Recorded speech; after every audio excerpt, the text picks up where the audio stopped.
Ryu Seontai stood at the microphone in the Grand Hyatt Seoul Ballroom, 300 shareholders staring at him like vultures circling wounded prey. The merger announcement was supposed to be routine. Sign the papers, shake hands, let the cameras capture another billion-dollar triumph. But Kang Min-jae had just stood up from the third row, holding a medical document like a grenade with the pin already pulled. Mr. Ryu? Kang's voice cut through the polite murmurs. Before we finalize this partnership, I think the board deserves transparency. You have deuteranopia, don't you? Red-green color blindness diagnosed 7 years ago? The room froze. Han Ji-woo's hand tightened around her tablet at the side of the stage, her face a careful mask of professional calm, even as her knuckles went white. Seontai felt the familiar weight of exposure. The thing he'd hidden behind perfect logistics algorithms and impeccable gray suits for years, now stripped bare under fluorescent corporate lighting. He could deny it.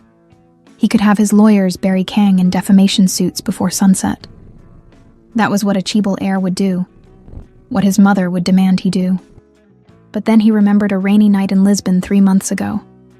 A woman with natural kinky hair and eyes that saw through every careful defense he'd built, holding an acrylic tube filled with light designed for people like him. People the world wasn't built for. Yes, Seontai said quietly into the microphone. I have deuteranopia. The ballroom erupted. Camera flashes exploded like small bombs. Someone gasped. Kang Min-jae smiled with the satisfaction of a man who'd just won a war without firing a shot. And somewhere in the back of the room, hidden behind a marble pillar, Zora Ellington heard the man she'd almost given up on choose truth over empire. The question hanging in the air wasn't whether he'd survive this revelation. It was whether she'd step forward to stand beside him when the world tore him apart. Would you risk everything you've built for someone who teaches you to see the world differently? Subscribe and stay with us. This story of impossible choices and radical vulnerability is just beginning. 3 months earlier, Zora Ellington sat in a Lisbon City Council meeting feeling like a defendant in a trial where the verdict was already decided. 6 bureaucrats in tired suits reviewed her lighting proposal for Alfama, with the enthusiasm of people forced to attend their nephew's amateur theater production. Ms. Ellington, the lead councilman said, pronouncing her last name with 3 extra syllables. This is creative, but Alfama doesn't need art. It needs functional streetlights. Zora kept her hands flat on the table, a trick she'd learned to prevent herself from clenching fists that white colleagues read as aggressive. With respect, senor, I'm proposing both. Adaptive LED systems that respond to pedestrian movement, preserve the neighborhood's visual identity, and reduce light pollution by 40%. The elderly residents are afraid to walk home after dark. This solves that without turning Alfama into a shopping mall. One councilwoman leaned forward, her reading glasses catching the overhead fluorescence in a way that made her eyes unreadable. And who pays for this experimental system when it fails in 6 months? When, not if. Zora felt the familiar burn of being dismissed before she'd even begun. The pilot program is privately funded. If it fails, the city pays nothing. If it succeeds, we expand. Privately funded by whom? Zora hesitated. Her previous private funding had come from James Whitmore, her ex-boyfriend who'd turned her Detroit lighting project into a gentrification advertisement, and then blamed her when community leaders called it cultural erasure. She'd sworn never again, but rent in Lisbon wasn't paid with principles. Anonymous donor, she said carefully. Contract specifies no creative interference, no branding, no publicity. The councilman exchanged glances with his colleagues, the universal language of bureaucrats about to say no in 12 different ways. We'll take it under advisement. You'll have our answer in 6 weeks. 6 weeks. In bureaucrat time, that meant never. Zora left the municipal building into a Lisbon afternoon that smelled like roasting chestnuts and diesel fumes, her portfolio bag heavy against her shoulder. Her phone buzzed. Maya Santos, her best friend, and the only person in Portugal who understood what it meant to be a black woman in European design spaces. Maya. How bad? Zora. They looked at me like I proposed replacing all the tiles with LED screens. Maya. Rich white men threatened by competent black woman, tale as old as colonialism. Drink tonight? Zora. Rain check. Need to recalibrate the Alfama prototype before Teresa thinks I'm all talk. Teresa Ribeiro, the 62-year-old community leader who'd lost her daughter to a poorly lit alley 15 years ago, was the only reason Zora kept fighting municipal indifference. Teresa had seen the prototype designs and cried, not delicate tears, but the bone-deep sobs of someone who'd lived with preventable tragedy long enough to recognize hope when it finally arrived. Zora took the tram to Alfama, standing because the seats were packed with tourists photographing each other like they'd discovered a theme park instead of people's actual neighborhood. She got off at Rua de Bica and climbed the cobblestone steps that turned treacherous when wet, mentally cataloging every shadow that could hide danger, every corner where light died. The community patio was empty except for Teresa hanging laundry on a line strung between buildings that predated the concept of zoning laws. The older woman looked up, saw Zora's face, and knew immediately. They said no. They said 6 weeks, which is bureaucrat for no. Zora set down her bag and helped Teresa clip a bedsheet to the line. But the prototype is ready for field testing. If we can show results, real data on foot traffic, safety, energy savings, they can't ignore it. Teresa's expression was the careful neutrality of someone who'd learned not to hope too loud. And if it doesn't work, then I go back to Detroit with my dignity, and you never have to look at my face again. Teresa swatted her arm. Don't talk like that. You're not like the others who come here with their urban renewal plans that mean kicking us out for boutique hotels. She paused, studying Zora with the intensity of someone deciding whether to share a dangerous secret. I got a call yesterday. A man, Korean accent, asking about you. Wanted to know if you were legitimate or another vulture. Zora's stomach tightened. What did you tell him? That you eat at my table, help with my laundry, and design light like it's holy work. Then I told him if he was thinking of throwing money at you to make himself feel important, I'd find him and break his kneecaps. Teresa smiled grimly. He laughed. Said he'd already donated anonymously and wanted to make sure it reached the right person. The anonymous donor. Zora felt something between gratitude and violation, because help always came with strings, even when they promised it didn't. Did he leave a name? Just said to tell you. Some people see better in darkness. Teresa shrugged. Rich people and their riddles. But his money cleared and you needed it, so I didn't ask questions. That night, Zora installed the first prototype at the patio's north entrance. A slender pole with motion-responsive LEDs that created pools of warm amber light without the harsh glare of traditional street lamps. She programmed the system to recognize pedestrian movement and adjust intensity accordingly, bright enough for safety, dim enough to preserve the night sky and the neighborhood's intimate scale. It was 10:47 p.m. when she finished calibrating the sensors. Rain started at 10:51, the kind of cold Lisbon drizzle that seeped into bones and turned cobblestones into skating rinks. At 10:53 she slipped. The acrylic tube, 2,000 euros of custom LED arrays, 3 weeks of 3D modeling, the entire project's proof of concept, slipped from her grip and rolled downhill toward the storm drain with the inevitability of Murphy's Law. Zora lunged. Her knee hit stone. The tube kept rolling. A hand caught it 5 centimeters from oblivion. She looked up into the face of a man who shouldn't exist in this neighborhood at this hour. Korean, early 30s, wearing a suit that cost more than her monthly rent, soaked through but unbothered, holding her project like it was a newborn instead of a piece of technical equipment. It still has battery, he said in English with a soft soul accent, tilting the tube to examine the flickering LEDs. Do you need an outlet? Zora stayed crouched on the wet cobblestones, processing. Expensive suit, gentle hands. Here, now, in a rainstorm. The impossible convergence of circumstances that her trauma-trained brain immediately labeled as too convenient. Who are you? Suspicion sharpened her voice into something between question and accusation. He met her eyes without flinching, and she saw something unexpected. Exhaustion. The kind that came from being treated like an ATM with good cheekbones instead of a human being. Someone who was in the right place, he said carefully, extending the tube toward her. Or the wrong one. I don't know yet. Ryu Sionte had not planned to be in Alfama at 11 p.m. in a rainstorm. He'd planned to be in his hotel suite reviewing quarterly logistics reports and pretending the loneliness didn't feel like drowning. But then Han Jiwoo had mentioned, carefully casual over their 8th coffee meeting of the day, that the lighting designer he'd anonymously funded was field testing her prototype tonight in Alfama, and perhaps he might want to see where his money was going, not to interfere, just to observe from a respectful distance.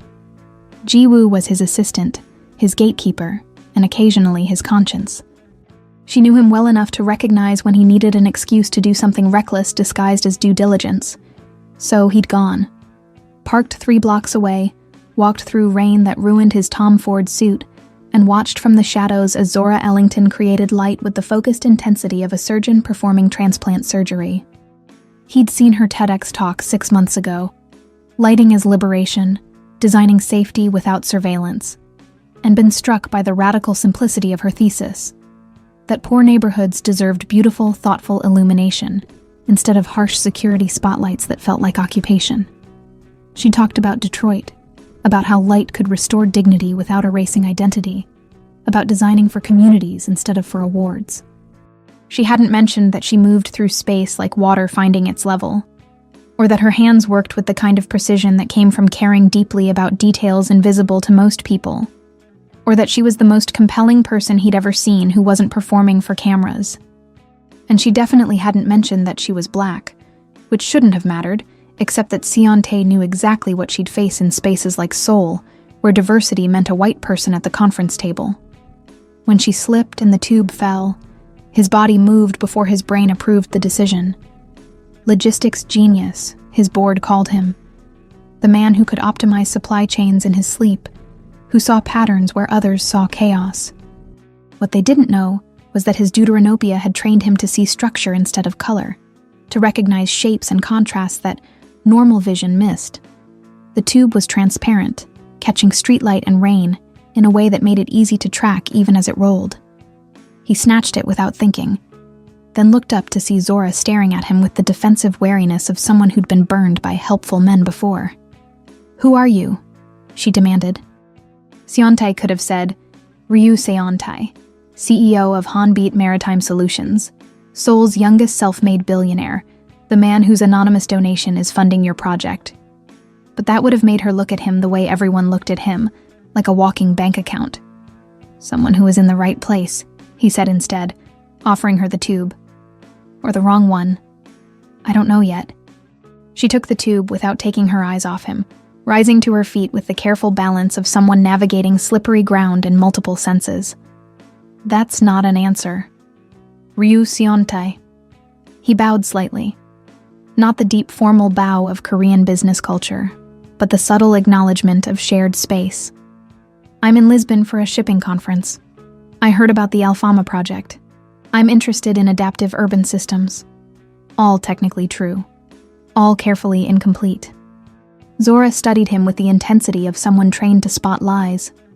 Shipping executives don't usually wander around Portuguese slums at midnight in €1,000 suits. 2,000, he corrected automatically, then winced. I didn't mean to flex your money? But her mouth twitched toward almost smile. Do you know anything about generators? Because this installation needs to work tonight, or the city council uses its failure as an excuse to kill the whole program. Sionte looked at the prototype pole, the tangle of wires, the portable generator sputtering in the rain. His brain, the same one that had revolutionized cold chain logistics for temperature-sensitive pharmaceuticals, clicked into problem-solving mode. I know about power optimization, he said. Show me the system specs. They worked in the rain for 40 minutes. Zora explained her adaptive algorithm. Sionte rewired the generator connection to reduce voltage inconsistency. She calibrated LED intensity. He calculated optimal sensor placement using shadow angles. His deuteranopia-trained brain processed faster than her color-dependent measurements. At 11:34 p.m., the system stabilized. Warm amber light bloomed across the patio in responsive pools that followed movement without flooding the space with harsh brightness. Two elderly women emerged from a doorway, paused, then walked slowly across the newly lit courtyard. One of them waved at Zora with the casual gratitude of someone whose life had just gotten measurably safer. Seontae watched Zora watch them, and saw her face transform, from defensive professional to someone witnessing her purpose made tangible. "Aren't you going to ask what I'm doing?" she said without looking at him. He could have said something diplomatic. Instead, he told the truth. "You're making people go home without fear. It doesn't need a caption." She turned then, really looked at him for the first time without suspicion, as the primary filter. Her expression shifted through several emotions too fast for him to name, landing on something that looked dangerously close to recognition. "I'm Zora." "Seontae." They didn't shake hands. Both were wet, filthy with electrical grime, exhausted. But they stood there in the rain for 5 seconds longer than necessary, as if their respective brains were trying to archive something important about this moment. A camera flash cut through the darkness. Seontae's head snapped toward the source, instincts honed by years of avoiding paparazzi triggering immediate alarm. A figure ducked into the alley, too fast to identify, but the damage was done. Someone had photographed them together, in Lisbon, at midnight, in a neighborhood that could be described as slum by journalists looking for scandal angles. Zora saw his expression change, watched him transform from helpful stranger to guarded public figure in the space of a heartbeat. Problem? Potentially. He pulled out his phone, texted Jiwoo a single word.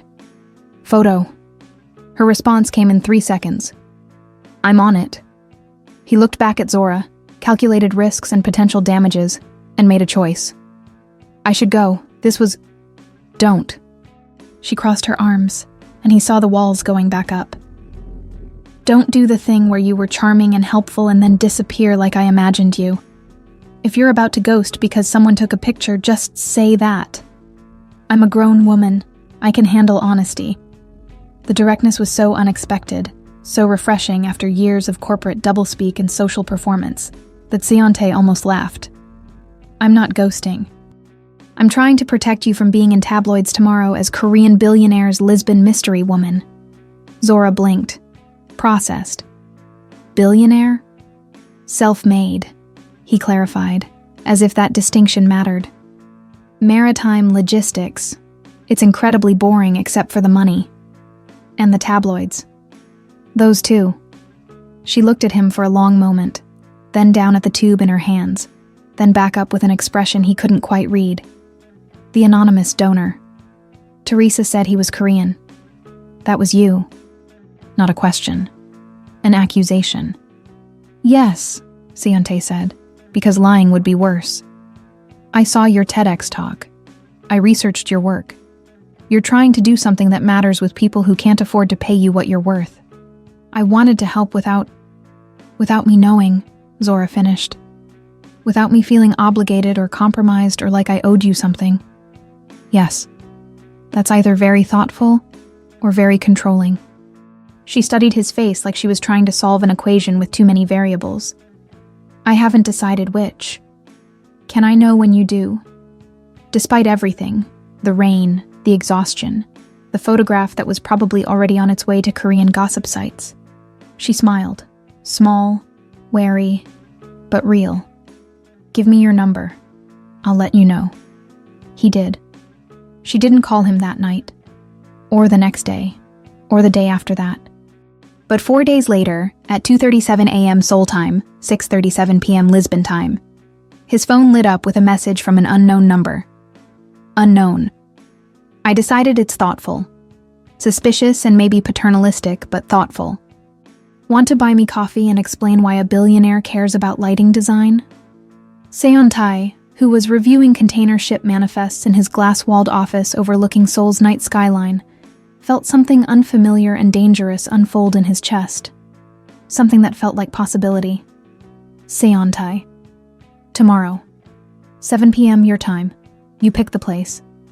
Unknown. This is Zora, by the way, in case you give your number to women in rainstorms regularly." Seontae, you're the first.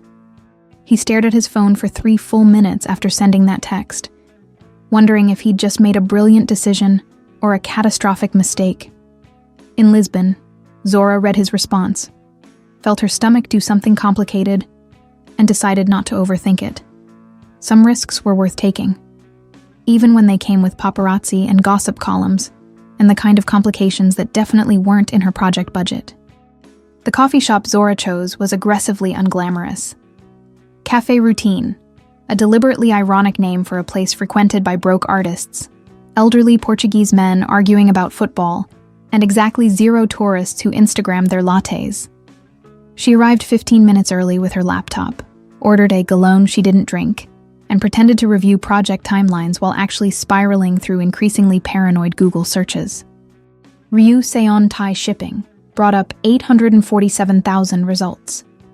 Ryu Seontae billionaire added another 2.1 million. Ryu Seontae dating opened a rabbit hole of Korean gossip sites she couldn't read, but whose photos told a clear story. Him at charity galas with beautiful women in designer gowns, him bowing to elderly chaebol matriarchs, him standing alone at corporate events looking like he'd rather be anywhere else. Notably absent. Photos of him smiling like he meant it. Also notably absent until 4 days ago. Photos of him in Lisbon looking rumpled and helpful in the rain. That photo, grainy, taken from an awkward angle, but unmistakably him and unmistakably her, was now circulating on Korean celebrity gossip forums, with speculation ranging from escort to humanitarian project to creative theories involving corporate espionage. Maya had texted that morning, "You're dating a billionaire and didn't tell me?" Zora had responded, "I'm drinking coffee with someone I met 4 days ago. That's not dating." Maya, "He flew back to Lisbon for coffee. That's dating." Which was technically true. Seoul to Lisbon was an 18-hour journey. For coffee. Zora closed her laptop with more force than necessary as Seontae walked through the cafe door at exactly 7 RPM, because apparently billionaires believed in punctuality. He'd traded the expensive suit for dark jeans and a gray sweater that probably still cost more than her rent, but at least didn't scream, "corporate overlord." He spotted her, and something in his face relaxed, like he'd been half convinced she wouldn't show.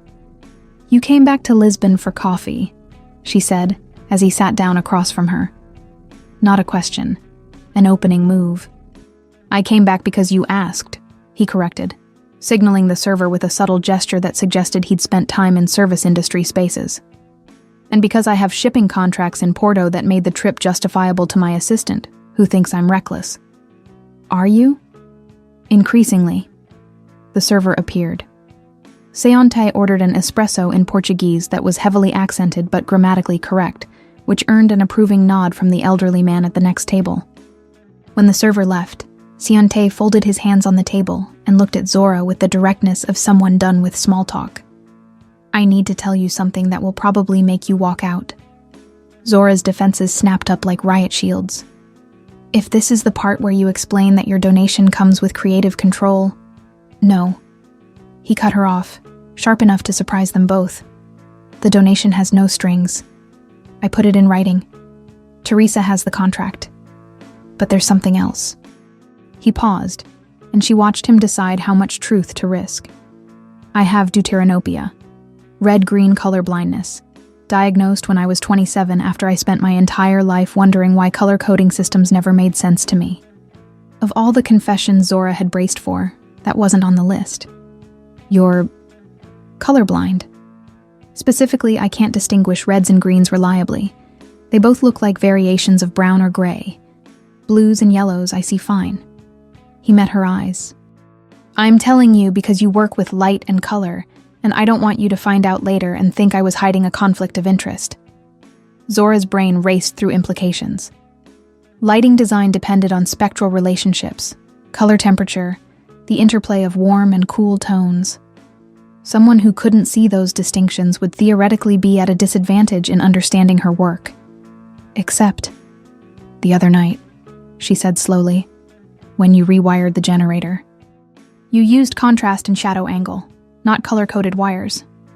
I've learned to compensate." That's not compensating. That's seeing differently. She leaned forward, her coffee forgotten. Most designers rely on color as the primary variable, but light isn't color. It's luminosity, contrast, shadow depth. You processed that faster than I did. Because I have to, he said quietly. Color is a shortcut for most people. I don't get shortcuts. No, Zora said, and felt her entire understanding of the Alfama project shift like tectonic plates finding new alignment. You get patterns, structure, the fundamental architecture of light without the distraction of chromatic noise. He stared at her like she'd just spoken a language he'd forgotten existed. Most people, Siontai said carefully, react to my deuteranopia either with pity or skepticism about my competence. You just called it an advantage. Because it is, in your context. Zora pulled her laptop open, fingers already flying across the keyboard. What if we redesigned the Alfama system to be fully accessible for color blindness, not as accommodation, as the primary design principle? Light intensity and directionality instead of color temperature. It would work better for elderly users with declining vision, for people with cataracts, for anyone whose eyes don't process color normally. You'd rebuild your entire project? I'd build it better. She looked up, and the excitement in her face was incandescent enough to make his careful control slip. This is what I mean by inclusive design. Not slapping a ramp on stairs, creating the ramp as the primary path, and realizing it works better for everyone. Siontai felt something dangerous and unfamiliar happening, being seen without the mediation of money, status, or performance. Zora looked at his color blindness and saw potential instead of deficit. She looked at him and seemed to recognize something worth her ruthless honesty. I don't know how to do this, he admitted. Do what? Be around someone who doesn't want anything from me except the conversation. Zora's expression softened into something that might have been empathy if it wasn't laced with wariness. I need you to understand something. The last man who helped my career turned my work into a gentrification ad campaign, and then blamed me when the community I was trying to serve called me a sellout. So I have rules. I don't date donors, I don't accept money that comes with unspoken expectations, and I don't trust men who solve problems with their wallets instead of their presence. Those are good rules, Siontai said. So why are you still sitting here? He considered her question with the seriousness it deserved. Because you asked me to coffee. Because you're the first person in years who's talked to me like I'm a human being instead of a bank account. And because when I watched you create light that made elderly women feel safe enough to walk home, I thought, that's what success should look like. Zora studied him with the careful attention of someone trying to spot the manipulation angle. When she didn't find one, her shoulders dropped half an inch. A tiny surrender of defensive posture. Okay, she said. Here's what's going to happen. We're going to finish coffee. You're going to tell me about maritime logistics, so I can decide if it's actually boring or you're just bad at explaining interesting things. And then we're going to walk through Alfama while I show you why lighting design matters, and you're going to tell me if my color choices are alienating 8% of the population. That sounds like a date, Siontai observed. It's a professional consultation, Zora corrected. That I'm doing at 7 p.m. on a Friday for a donor I'm not supposed to be personally involved with. So definitely a date. Despite herself, despite every instinct screaming about rich men and complications and photos on gossip sites, Zora smiled. Shut up and tell me about shipping containers. He did. Turned out maritime logistics wasn't boring when explained by someone who saw it as a massive three-dimensional puzzle about moving essential resources to people who needed them without waste. He talked about pharmaceutical cold chains and refugee supply optimization, about using algorithms to reduce carbon emissions, and designing routes that avoided piracy zones. Zora, who'd expected tech bro posturing about disruption, found herself leaning across the table, asking follow-up questions, challenging his assumptions about last-mile distribution in informal settlements. They talked for 2 hours. The coffee went cold. The elderly Portuguese men left. The server started wiping down tables with increasing pointedness. We should go, Zora said, but neither of them moved. I don't want to, Siontai admitted. Every time I leave a conversation with you, I go back to my real life and remember how performative everything else feels. It was too honest, too much too fast. Zora felt the familiar panic of intimacy she hadn't asked for. You don't know me, she said. You saw a TED Talk and fixed a generator. That's not... I know you measure moonlight to calibrate your designs because you mentioned it in a podcast interview 3 months ago. He said it quietly, without drama. I know you turned down a fellowship at MIT because they wanted you to focus on smart city surveillance systems, and you think surveillance dressed as safety is still surveillance. I know you eat dinner at Teresa's house twice a week because she told me, and that kind of integration into community doesn't happen unless you show up as a person, not a savior. Zora's throat felt tight. You researched me. I did due diligence before donating to your project, he corrected. And then I kept reading because you were the most interesting person I'd encountered in years. That's creepy. Probably, he agreed. Should I apologize? She wanted to say yes. Wanted to rebuild her walls and walk out and go back to the clean simplicity of work that didn't involve complicated men with complicated money and eyes that looked at her like she was a mystery worth solving. Instead, she said, "Show me your phone." Xiantai unlocked it without hesitation and handed it over. The gesture of someone with either nothing to hide or everything to lose. Zora scrolled through his recent searches. Adaptive LED systems, inclusive design principles, deuteranopia compensation strategies, Zora Ellington interviews. Also, interracial relationships, Korea stigma, dating across wealth gaps, how not to be a controlling rich person. She looked up. He met her eyes without flinching, and she saw the vulnerability there, the willingness to be seen researching how not to fuck this up. You Googled how not to be controlling, she said. The results were depressing, he admitted. Mostly advice about not buying expensive gifts or using money to make decisions for your partner, which I'd already figured out, but apparently many wealthy men haven't. And the thing about interracial relationships in Korea? His jaw tightened. My mother is traditional. She believes family legacy requires ethnic and class homogeneity. I wanted to know what you'd face if this, he gestured between them, became something public. You're thinking 10 steps ahead for something that's currently a coffee date. I'm a logistics strategist, Xiantai said. I think in supply chains and risk mitigation. It's pathological. Zora handed back his phone, her expression unreadable. Okay. New rule. If we do this, whatever this is, you don't get to preemptively solve problems I haven't asked you to solve. You don't get to throw money at complications. And you definitely don't get to manage my relationship with your family like it's a corporate merger. Those are good rules, he said again. Can you follow them? He was quiet for a long moment, and she appreciated that he didn't offer easy promises. I can try. But I need you to tell me when I'm failing, because my instinct is to fix things with resources. It's how I've survived. And my instinct is to run when men try to fix me, Zora said. So we're both going to be terrible at this. Probably. They looked at each other across the small table in the now empty cafe. Two people from irreconcilable worlds trying to figure out if the space between them was a bridge or an abyss. Walk with me, Zora said finally. Let me show you what light can do when it's built with intention. They walked through Alfama, as twilight turned to full dark, and Zora narrated her vision. Adaptive systems that responded to density, preservation of shadow as visual rest, lighting that revealed architectural texture instead of flattening it.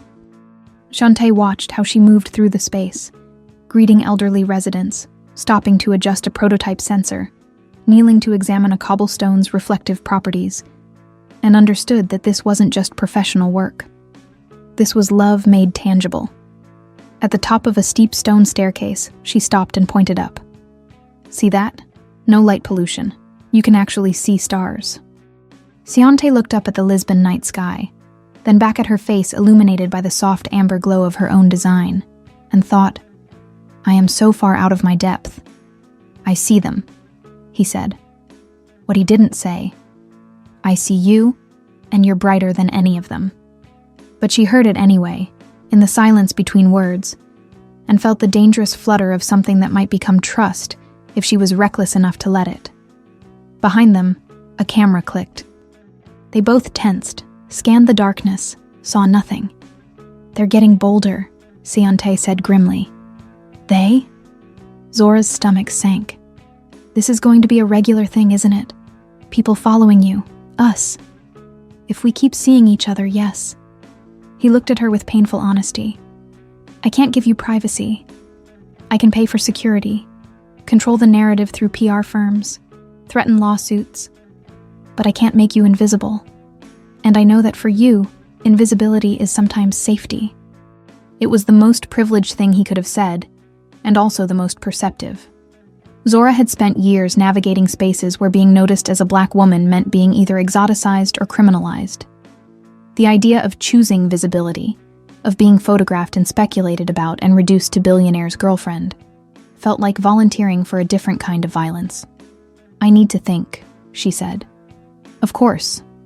He stepped back, hands in pockets, giving her physical space as visible commitment to emotional space.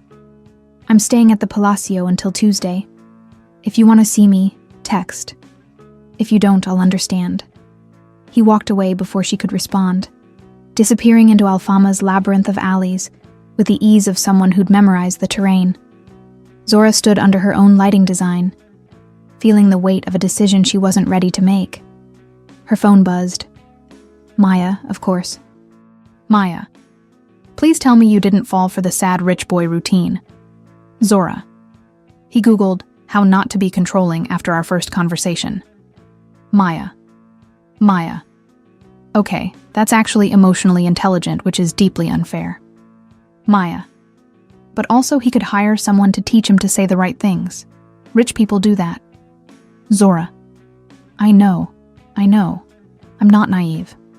Maya. You're not naive, but you are lonely, and lonely makes us all stupid.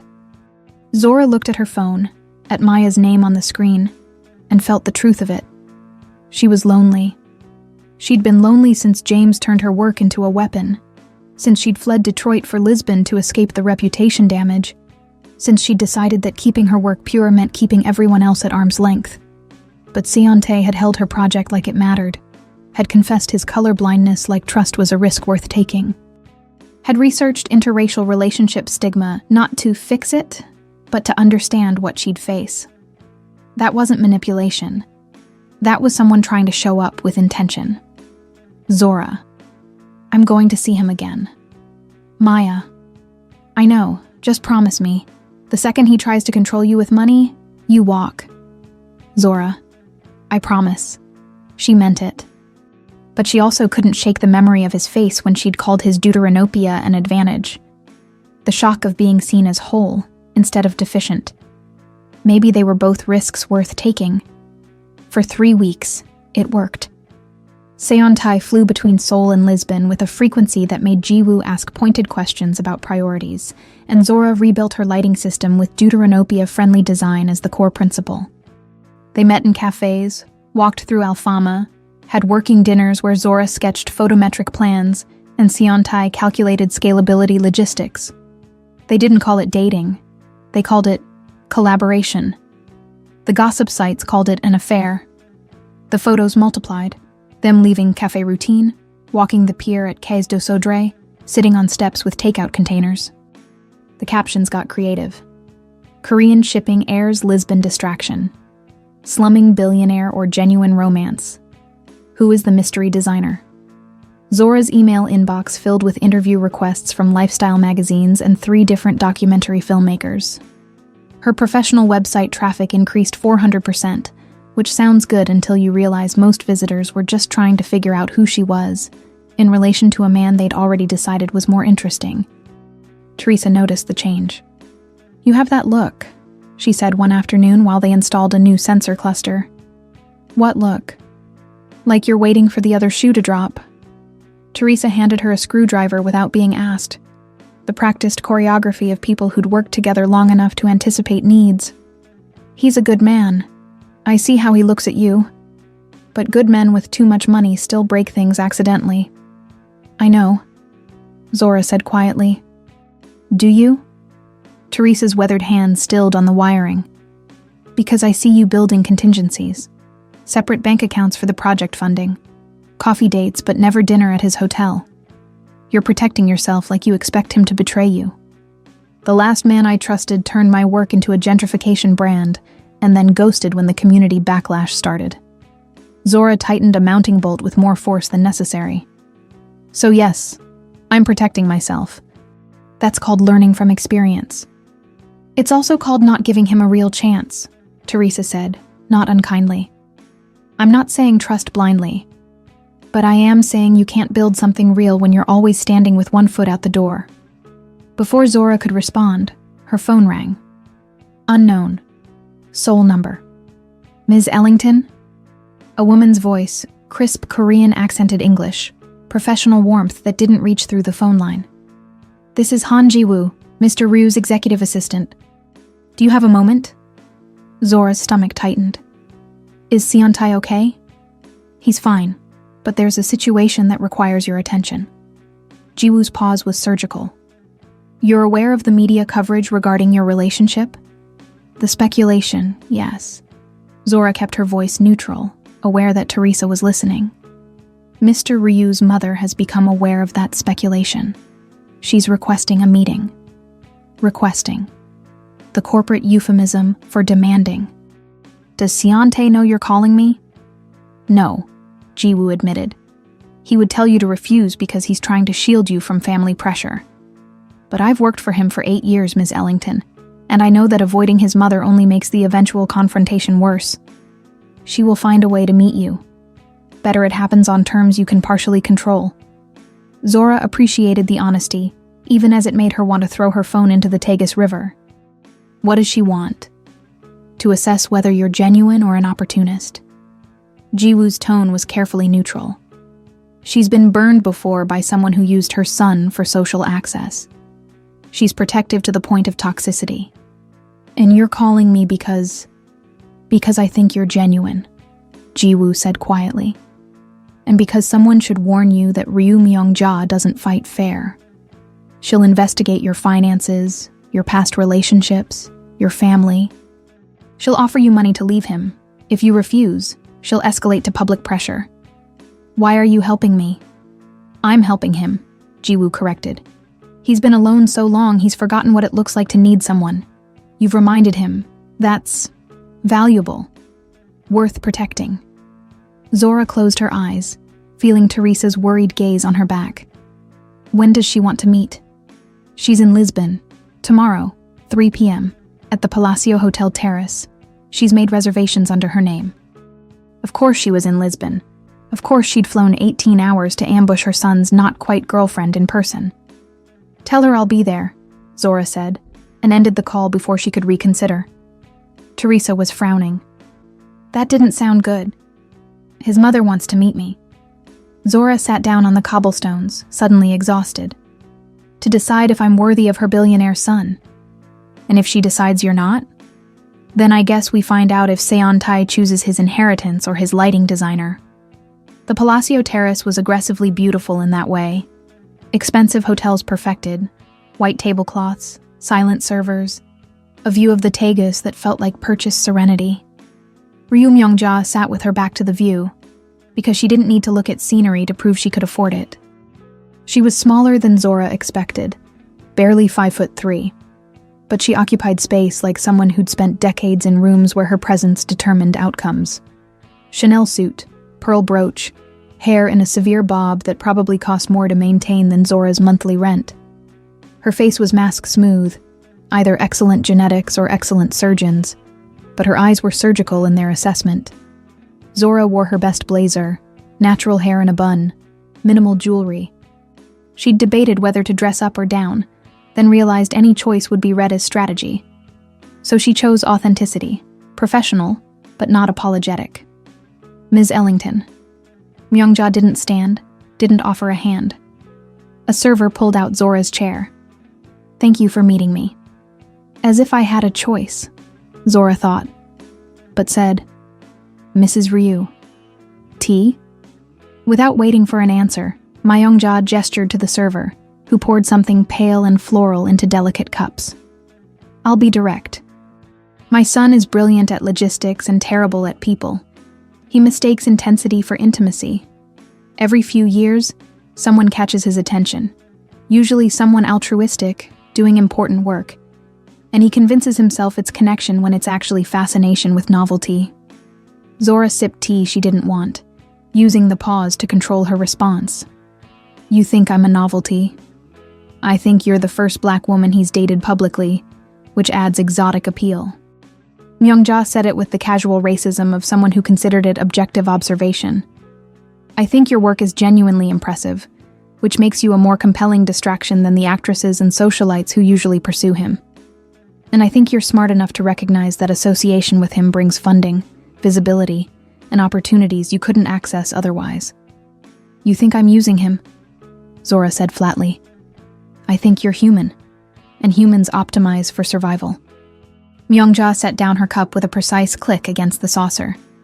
So let me offer you a better survival strategy. 2 million euros, deposited in whatever account structure you prefer for tax optimization. In exchange, you end contact with my son, publicly and privately. The number hung in the air between them like smoke. 2 million euros. Enough to fund Alfama's expansion across every low-income neighborhood in Lisbon. Enough to never worry about rent or project budgets, or whether her work would survive her next mistake. Enough to prove that Myung-ja had done exactly what Jiwoo warned. Investigated Zora's finances thoroughly enough to know what number might be tempting. That's generous, Zora said carefully. It's strategic. You walk away now. Before my son mistakes fascination for love. Before media speculation becomes engagement rumors. Before this becomes complicated legally and emotionally. Myung-ja pulled a fountain pen from her purse, expensive black lacquer with gold accents, and set it on the table next to a folded document. The contract is simple. Non-disclosure about the payment, permanent cessation of contact, standard penalty clauses if you violate terms. Zora looked at the pen. At the contract. At the woman who just tried to purchase her son's emotional life like it was a corporate acquisition. No, she said. Myung-ja's expression didn't change, but something flickered in her eyes. Surprise, maybe, or recalculation. You're refusing 2 million euros. I'm refusing to be bought. Zora pushed the contract back across the table without touching the pen. Your son is an adult. If you want him to stop seeing me, tell him yourself. Don't outsource your emotional manipulation to financial transactions. You think refusing makes you noble, Myung-ja said softly. But nobility doesn't pay for your mother's medical bills in Detroit, does it? Zora went very still. Excuse me? Rose Ellington, age 53, type 2 diabetes, recently hospitalized for complications, currently on payment plan for accumulated medical debt. Myung-ja recited it like reading a grocery list. You send her money monthly, not enough to clear the debt, but enough to keep collectors at bay. 2 million euros would solve that problem permanently. The violation was breathtaking. Zora felt her hands shake and force them flat against her thighs where Myung-ja couldn't see. You investigated my mother's medical records. I investigated your financial obligations. Your mother's health is relevant context. No apology. No acknowledgement that she'd crossed every ethical line. I'm not trying to hurt you, Ms. Ellington. I'm trying to prevent my son from being hurt when this inevitable fails.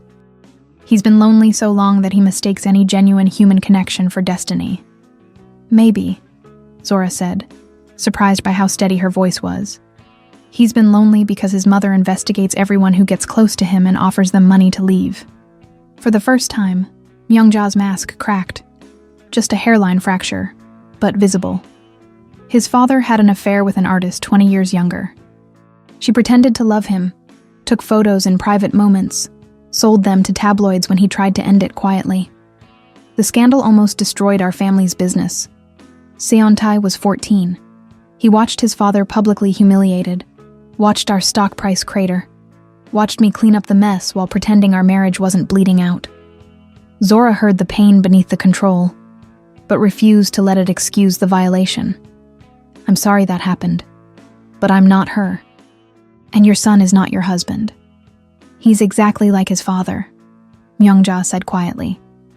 Brilliant, controlled, desperate for connection, but terrible at distinguishing genuine affection from performance. I won't watch him repeat that destruction. Then trust him to make his own choices. Zora stood, leaving the tea untouched and the contract unsigned. And if you ever investigate my family again, we're going to have a very different conversation. She walked away before Myungja could respond, before her hands stopped shaking, before the tears burning behind her eyes could fall where a hotel terrace full of strangers could see. She made it to the elevator, made it to the lobby, made it to the street before she had to stop and lean against a wall, breathing through the rage and violation and the terrible, dangerous thought. 2 million euros would save my mother. Her phone rang. Seon Tai. She almost didn't answer. But hiding from him felt like letting Myungja win. Your mother just offered me 2 million euros to stop seeing you, Zora said without preamble. Silence. Then low and dangerous. Where are you? Outside the Palacio. I left. Stay there. I'm coming. Seon Tae. 10 minutes, please. He arrived in 8, emerging from a black car with his hair disheveled and his expression murderous. He scanned the street until he found her, then closed the distance in 4 long strides. Are you okay? His hands hovered near her shoulders, asking permission. She investigated my mother's medical debt, Zora said, and heard her voice crack. She knows exactly how much I'm struggling to help with hospital bills. She weaponized my mom's diabetes. Seon Tae went very still, and Zora watched him transform from concerned boyfriend to the ruthless executive who'd built a billion-dollar company from scratch. What did you tell her? That she should talk to you herself if she wants you to stop seeing me. And that if she investigates my family again, we'll have problems. Something in his face softened. Pride, maybe, or relief. You turned down 2 million euros. Did you think I wouldn't? No, he said immediately. But I know how much your mother's medical bills weigh on you. That she used that. I'm so sorry. Zora finally let herself lean against him, just for a moment, feeling the solid warmth of someone who saw the violation for what it was. She thinks I'm using you for money and opportunities. She thinks everyone is using me, Seontae said quietly. It's how she survived my father's betrayal. By believing love is just well-disguised transaction. Is it? Zora pulled back to look at his face. Is that what you think? I thought that until I met you. His hands settled carefully on her arms, an anchor without confinement. You didn't want my money. You didn't want my name attached to your project. You wanted me to hold a generator in the rain and not ask stupid questions. No one's ever wanted just my presence before. Zora felt something dangerous crack open in her chest. The part she'd kept armored since James, since Detroit, since learning that men who said they wanted to help usually wanted to control. I need to tell you something. Okay. When your mother said 2 million would clear my mom's debt, there was half a second where I calculated if I could take the money and see you anyway. She forced herself to meet his eyes. Half a second where I weighed my mom's health against whatever this is between us. That's not weakness, Seontae said. That's love for your mother. I didn't take it. I know. But the fact that I considered it makes you human, he interrupted gently. Zora, if someone offered me 2 million to solve a problem I cared about, I'd at least do the math. You considering it doesn't change anything except proving you're not the saint my mother thinks I'm too stupid to see through. She laughed, despite everything, a wet sound that might have been half sob. I hate that she made me doubt myself. She's good at that. Seontae's jaw tightened. I need to go talk to her, alone. It's going to be not pretty. What are you going to say? That if she ever investigates someone I care about again, I'll liquidate every asset she has control over and donate it to lighting designers working in underserved communities. He said it with perfect calm, like discussing shipping routes. And that she can either accept you or lose me, but she doesn't get to buy you off like you're a corporate problem. Zora studied his face. The determination there, the protective fury that felt both comforting and terrifying. Don't blow up your family for me. That's not... We've known each other 5 weeks. 6, he corrected. And my family is one person who thinks wealth entitles her to control everyone around her. I've been letting her do it because it was easier than fighting. But you showed up and refused 2 million euros because you won't be reduced to a transaction. That's worth fighting for. He kissed her forehead, quick, gentle, asking nothing, and headed back into the hotel. Zora stood on the Lisbon sidewalk, still shaking, and called Maya. His mother tried to buy me off, she said when Maya answered. Fucking hell. How much? 2 million. Maya was quiet for 3 seconds. And you're still in Lisbon instead of on a plane to Detroit with a massive check? I'm still in Lisbon, Zora confirmed. Okay, so you're serious about him. I think I am, Zora said, and felt the truth of it settle like weight. Which is terrifying because his mother is going to make my life hell. The media already treats me like an exotic curiosity, and I still haven't figured out how to be in a relationship without waiting for betrayal. But he researched how not to be controlling. He told his assistant I was worth protecting, and when I admitted I thought about taking his mother's money for half a second, he didn't flinch. Maya sighed. You're going to do this, aren't you? Fall for the emotionally intelligent billionaire with the nightmare family? Looks like it, Zora said. Then I'm booking a flight to Lisbon, Maya decided. Someone needs to vet this man in person and make sure he's as genuine as he seems. Plus, I want to meet the mother who thinks she can buy people. You don't have to. Yes, I do. That's what family does. Maya's voice softened. Your mom's medical bills, Zora. Are they really that bad? Bad enough that 2 million euros would change her life. Zora closed her eyes. But not bad enough to sell my integrity. Or him. Good, Maya said fiercely. Because you're worth more than 2 million euros. You're worth someone who flies 18 hours for coffee and argues with his mother for your honor. After they hung up, Zora walked back to Alfama, to the community patio where the first prototype still glowed with adaptive amber light. Teresa was there, watering plants in the fading twilight. How did it go with the mother? Teresa asked. She offered me money to leave him. I said no. He's currently up there threatening to disown himself if she ever pulls something like that again. Teresa set down her watering can and studied Zora with the assessing gaze of someone who'd raised children and buried a daughter and learned to read people's true intentions. Do you love him? I don't know, Zora admitted, but I think I could, and that's terrifying. Love is always terrifying, Teresa said, especially when it's real. The fake stuff is easy. You can control it, predict it, walk away clean. Real love makes you vulnerable. Makes you choose someone's humanity over your own comfort. His mother thinks I'm using him. His mother is protecting herself from her own past. Teresa handed Zora the watering can. But you're not responsible for healing her trauma. You're only responsible for showing up honestly with her son. If she can't see that, it's her blindness, not your failure. Zora watered the plants in silence, letting Teresa's words settle. When she checked her phone an hour later, there were 3 messages from Siontai. Siontai. I told her. She's furious. Siontai. But she knows I meant it. No more investigations. No more buyout offers. Siontai. Can I see you tomorrow? I need to see your face and remember why I just burned bridges with my only living family. Zora typed and deleted 4 responses before settling on. Zora. Tomorrow. 7 p.m.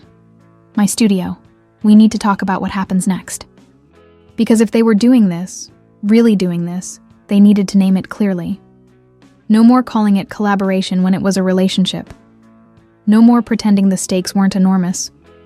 His response came immediately. Seontai. I'll be there. And Zora? Thank you for saying no.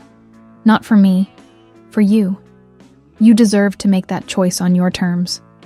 She stared at the message, at the consideration embedded in every word, and felt her last defenses cracking. Falling for Ryu Seontai wasn't safe. It wasn't simple. It was going to involve hostile mothers and invasive media, and navigating wealth gaps that looked like chasms. But maybe Teresa was right. Maybe real love was supposed to be terrifying. Maybe vulnerability was the whole point. James Whitmore appeared in Lisbon on a Tuesday with perfect timing and terrible intentions. Zora was in her studio reviewing photometric data when Maya texted, "Maya, tall white guy with venture capitalist energy, just asked a barista where to find you. Claims to be an old colleague. Should I be worried?" Zora's stomach dropped. She knew exactly one tall white guy with venture capitalist energy who'd call himself a colleague instead of what he actually was. The ex-boyfriend who turned her Detroit project into a cautionary tale about good intentions and gentrification. Zora. Name? Maya. James something. Looks like he buys artisanal coffee and talks about disruption, unironically. Zora. Don't tell him where I am. Maya. Too late. He saw your name on my phone screen when you texted. I'm sorry. Zora closed her laptop, suddenly exhausted by the universe's sense of dramatic timing. Of course, James showed up now, right after she'd turned down 2 million euros and started something real with Sion Tai. Of course, the past returned exactly when she was trying to build a different future. He knocked 15 minutes later. Polite, rhythmic, the knock of someone who expected doors to open. Zora considered not answering, but James was persistent when he wanted something, and making him wait only delayed the inevitable. She opened the door. He looked exactly the same. Expensive casual wear, artfully disheveled hair, the smile of someone who thought charm could compensate for damage. Zora. He said her name like they were old friends instead of two people who'd stopped speaking after his urban renewal initiative displaced 30 families. You look amazing. What do you want, James? No warmth, no invitation inside. His smile dimmed half a watt. I heard about your Alfama project. Adaptive lighting systems, inclusive design principles, community integration. It's exactly what we tried to do in Detroit. We didn't try to do anything in Detroit. Zora corrected coldly. I designed a lighting system for public safety. You turned it into marketing material for luxury condos and blamed me when residents protested. That's why I'm here. He pulled out his phone, pulled up what looked like architectural renderings. I want to make it right. New project, fully community controlled. Your name leading the design. I've secured funding. No. You haven't even looked at the proposal. I don't need to. Zora kept her hand on the door, ready to close it. You taught me that pretty proposals don't mean anything when the person presenting them can't be trusted. James had the grace to flinch. I know I messed up. The Detroit thing got away from me. Investors pushed for faster returns. City officials wanted flashier outcomes. And I let the mission drift. But I learned. This time it's different. How much? What? How much funding? Zora crossed her arms. Because if it's enough to be tempting, that means it comes with strings. And I'm done with strings. 3 million euros, James said. No creative interference clause. You'd have full control over design, implementation, and community partnership structure. 3 million. More than Myongja's buyout offer. More than Zora had ever had access to. Enough to expand Alfama's lighting network across every neighborhood in Lisbon, maybe Porto, maybe beyond. Who's funding it? She asked, already knowing the answer would be complicated. Consortium of impact investors. Tech executives who want to diversify portfolios with social good branding. James said it like that was supposed to sound reassuring. They're looking for projects that combine innovation with optics. Optics, Zora repeated. You mean they want to look good doing the bare minimum? They want to fund genuine improvement that also happens to be good PR, James corrected. Is that so terrible? Yes, Zora wanted to say. Yes, because I've seen what happens when good PR becomes more important than good work. I've watched you prioritize photo opportunities over community trust. I've learned that impact investors means people who want credit for solving problems without addressing why those problems exist. But she also thought about her mother's medical bills, about Teresa's scar from falling in the dark, about all the neighborhoods that needed light and safety and dignity, but couldn't afford designers who insisted on creative autonomy. I need to think about it, she said finally. James's smile returned, brighter. Of course, take your time. I'm in Lisbon through Friday. He handed her a business card. New company, same promises. Just don't take too long. The investors are considering other projects. The artificial scarcity tactic. Zora recognized it, resented it, and hated that it still worked on the anxious part of her brain that never forgot what it felt like to be broke. I'll call you, she said, and closed the door before he could push further. She stood in her studio, staring at the business card, and felt the weight of choices she didn't want to make. 3 million euros. Full creative control, supposedly. A chance to prove that Detroit had been James's failure, not hers. Or another beautifully wrapped trap. Her phone buzzed. Seontae. Seontae. Still coming over tonight? She'd almost forgotten. Their talk about what happens next. About naming this relationship clearly instead of hiding behind professional collaboration. Zora. Yes. But I need to tell you something when I get there. Seontae. Should I be worried? Zora. My ex showed up with a funding offer for the Alfama expansion. 3 million euros, no strings attached supposedly. The typing indicator appeared, disappeared, appeared again. When his response came, it was careful. Seontae. How are you feeling about it? Not, you should take it, or you shouldn't trust him, or I can give you more money. Just, how are you feeling? Zora felt something warm and dangerous expand in her chest. Zora. Conflicted, suspicious, tempted, all of the above. Seontae. Then let's talk through it together. No pressure, just thinking out loud. She arrived at his hotel suite at 7:03 p.m., carrying takeout from Teresa's favorite restaurant and the business card that felt radioactive in her pocket. Seontae opened the door in jeans and a t-shirt, the most casual she'd ever seen him, and stepped aside to let her in without crowding her space. His suite was surprisingly cluttered, laptop open with spreadsheets, papers covered in his neat handwriting, a whiteboard on the wall covered in logistics flowcharts. It looked like a workspace, not a hotel room. Like he actually lived here instead of just sleeping between flights. You've been here 3 weeks and you turned it into an office, Zora observed. I work better when I can see all the variables at once. He took the takeout containers, started unpacking them on the coffee table. And I've been consulting with urban planning experts about lighting system scalability. Thought I might have useful data for your expansion plans. Of course he had. Because Seontae's love language was apparently research and logistical optimization. They sat on the floor with food between them. Bacalao, potatoes, greens, and Zora told him everything. James showing up, the 3 million euro offer, the consortium of impact investors who wanted social good with profitable optics. Her suspicion that no strings attached was a beautiful lie. Seontae listened without interrupting, his face carefully neutral in that way that meant he was processing hard. What does your gut say? He asked when she finished. That James burned me once and I'd be an idiot to trust him again. But 3 million euros would change everything, Zora admitted. I could hire a team, expand beyond Alfama, create templates for replication in other cities. I could build something sustainable instead of scraping by project to project. Those are good reasons, Seontae said carefully. You're not going to tell me not to take it? It's not my decision. He met her eyes. But I will say, every time you've described James, you've talked about how he prioritized image over impact.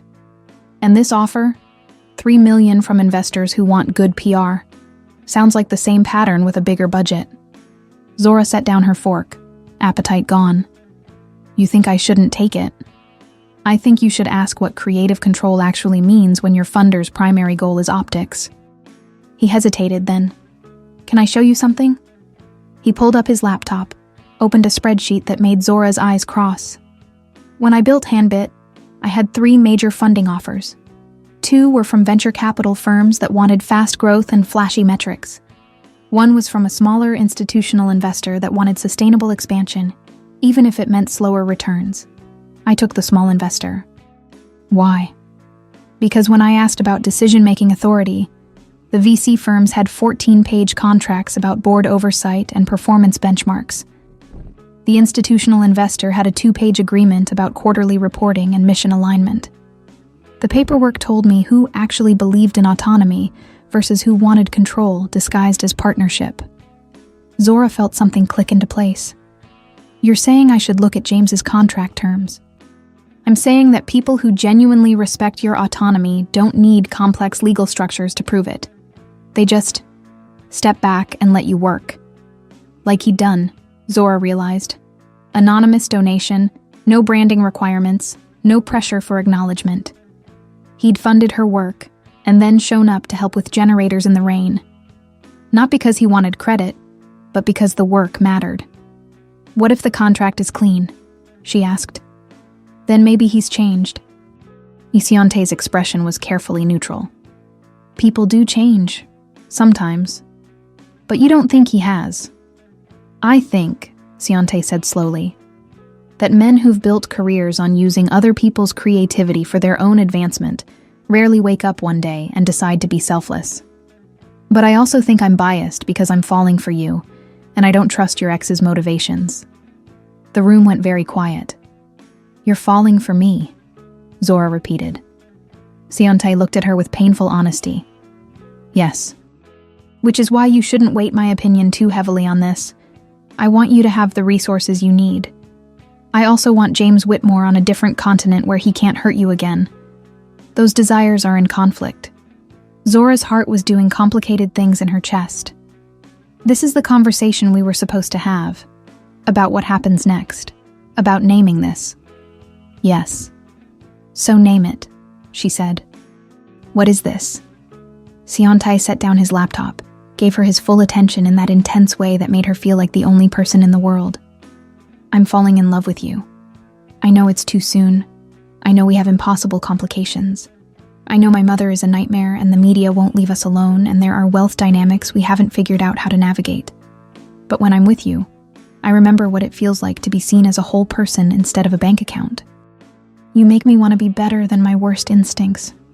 And I hope, I make you feel safe enough to risk vulnerability even after everything that's taught you not to. Zora felt tears burn behind her eyes. I don't know if I'm falling in love with you yet, but I know I trust you more than I've trusted anyone in years. I know when your mother tried to buy me off, my first thought was how angry you'd be on my behalf. And I know that when James showed up with his perfect offer, I wanted to talk to you about it before I even considered the details. That's enough, Sionte said quietly.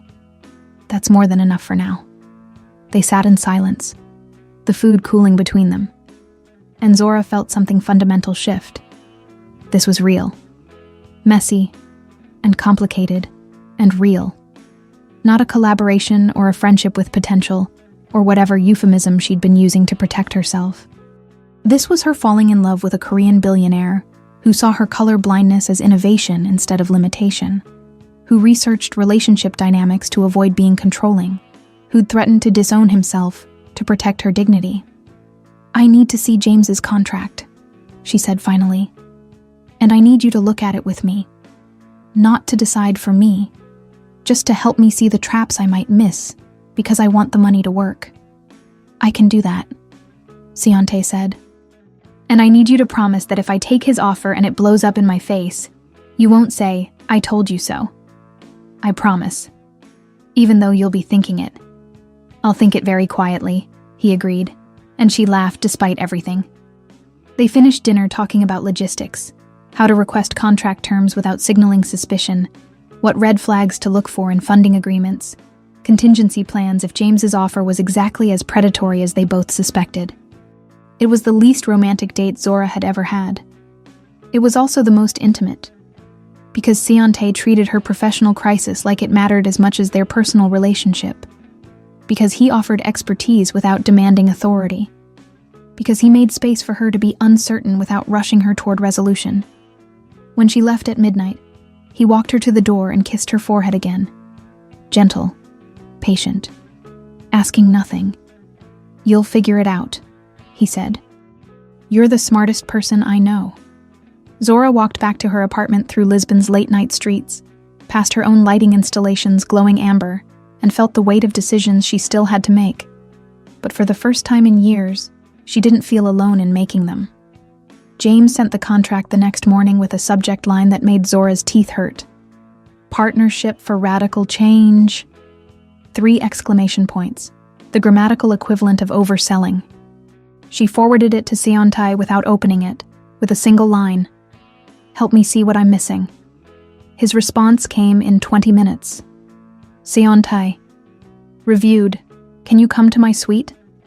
This needs to be a voice conversation. That didn't sound promising. She found him at his whiteboard, the contract printed and sections highlighted in different colors.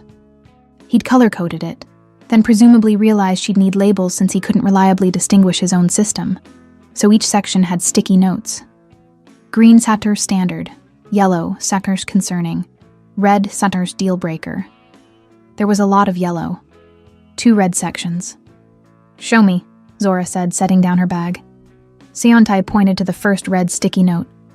Section 7, Clause C. Designer agrees that all public-facing communications about the project, including but not limited to media interviews, social media posts, and conference presentations, will be coordinated through the consortium's communications team to ensure brand alignment. Zora read it 3 times. That's vague. That's control, Seontae corrected. Brand alignment means they get to approve everything you say publicly. If you want to criticize an aspect of the project, discuss challenges, or name problems with their approach, they can veto it. But it says coordinated, not approved. Legal language is deliberate. He pulled up his laptop, showed her a contract law reference. Coordinated through means routed through for approval. It's softer language for the same restriction. Zora felt her stomach sink. What's the second red flag?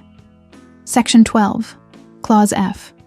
In the event of public controversy or negative media coverage related to the project, Consortium reserves the right to assume primary decision-making authority for crisis management, including but not limited to personnel changes, design modifications, and community engagement strategies. The words rearranged themselves in Zora's brain into a nightmare scenario. If the project faced backlash, which community-based work always did when navigating gentrification concerns, James's investors could fire her, redesign her work, and control community relationships. Personnel changes, she repeated. They could remove me from my own project. Yes.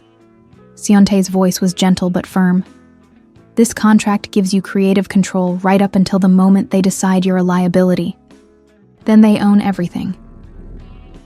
Zora sat down on his couch, feeling the weight of 3 million euros evaporate into recognition of trap. He knew I'd be desperate enough not to read carefully.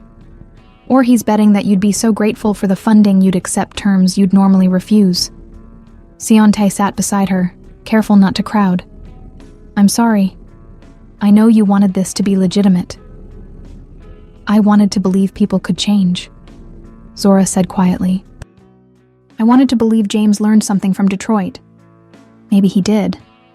Maybe he learned to hide the control better. She looked at the contract, at the yellow and red sections, at the beautiful 3 million euro lie. I have to say no. Yes.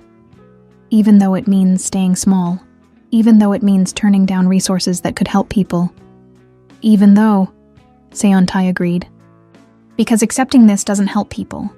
It helps James Whitmore and his impact investors build portfolios on your credibility. You'd be the face of their project until you weren't useful anymore. Then they'd erase you and keep the work. Zora knew he was right. She also knew that saying no to 3 million euros, right after saying no to Myongja's 2 million, was going to make her look either incredibly principled or incredibly stupid. Your mother is going to think I'm using you, she said. I turned down her money, but I'm accepting yours for the project. The optics are terrible. The optics? Seontae said carefully. Assume that all money is the same. But my donation came with no control clause, no communication approval, no crisis takeover provision. The terms matter more than the amount. Try explaining that to gossip sites. I don't care about gossip sites. He turned to face her fully. Zora, if you want to accept James's offer because you genuinely believe it's the best path forward, I'll support that. I won't agree with it, but I'll support your choice. But if you're considering it because you think refusing makes you dependent on me, or because you're worried about perception, those are bad reasons to accept a bad contract. She studied his face, looking for signs of manipulation or hidden agenda. Found only honest concern and the kind of patience that came from actually respecting someone's autonomy. I'm saying no, she decided. I'm telling James that his contract terms are unacceptable, and I won't be part of another project where he uses my work for his reputation. Do you want me there when you tell him? No. Zora stood, feeling steadier. This is my mess to clean up. But thank you for reading the contract, for not saying, I told you so, even though you were right. I'm not right, Siante said. You're right. You saw the trap. You're choosing differently. I just helped translate the legal language. Zora kissed him then. Quick, grateful, real. You did more than that.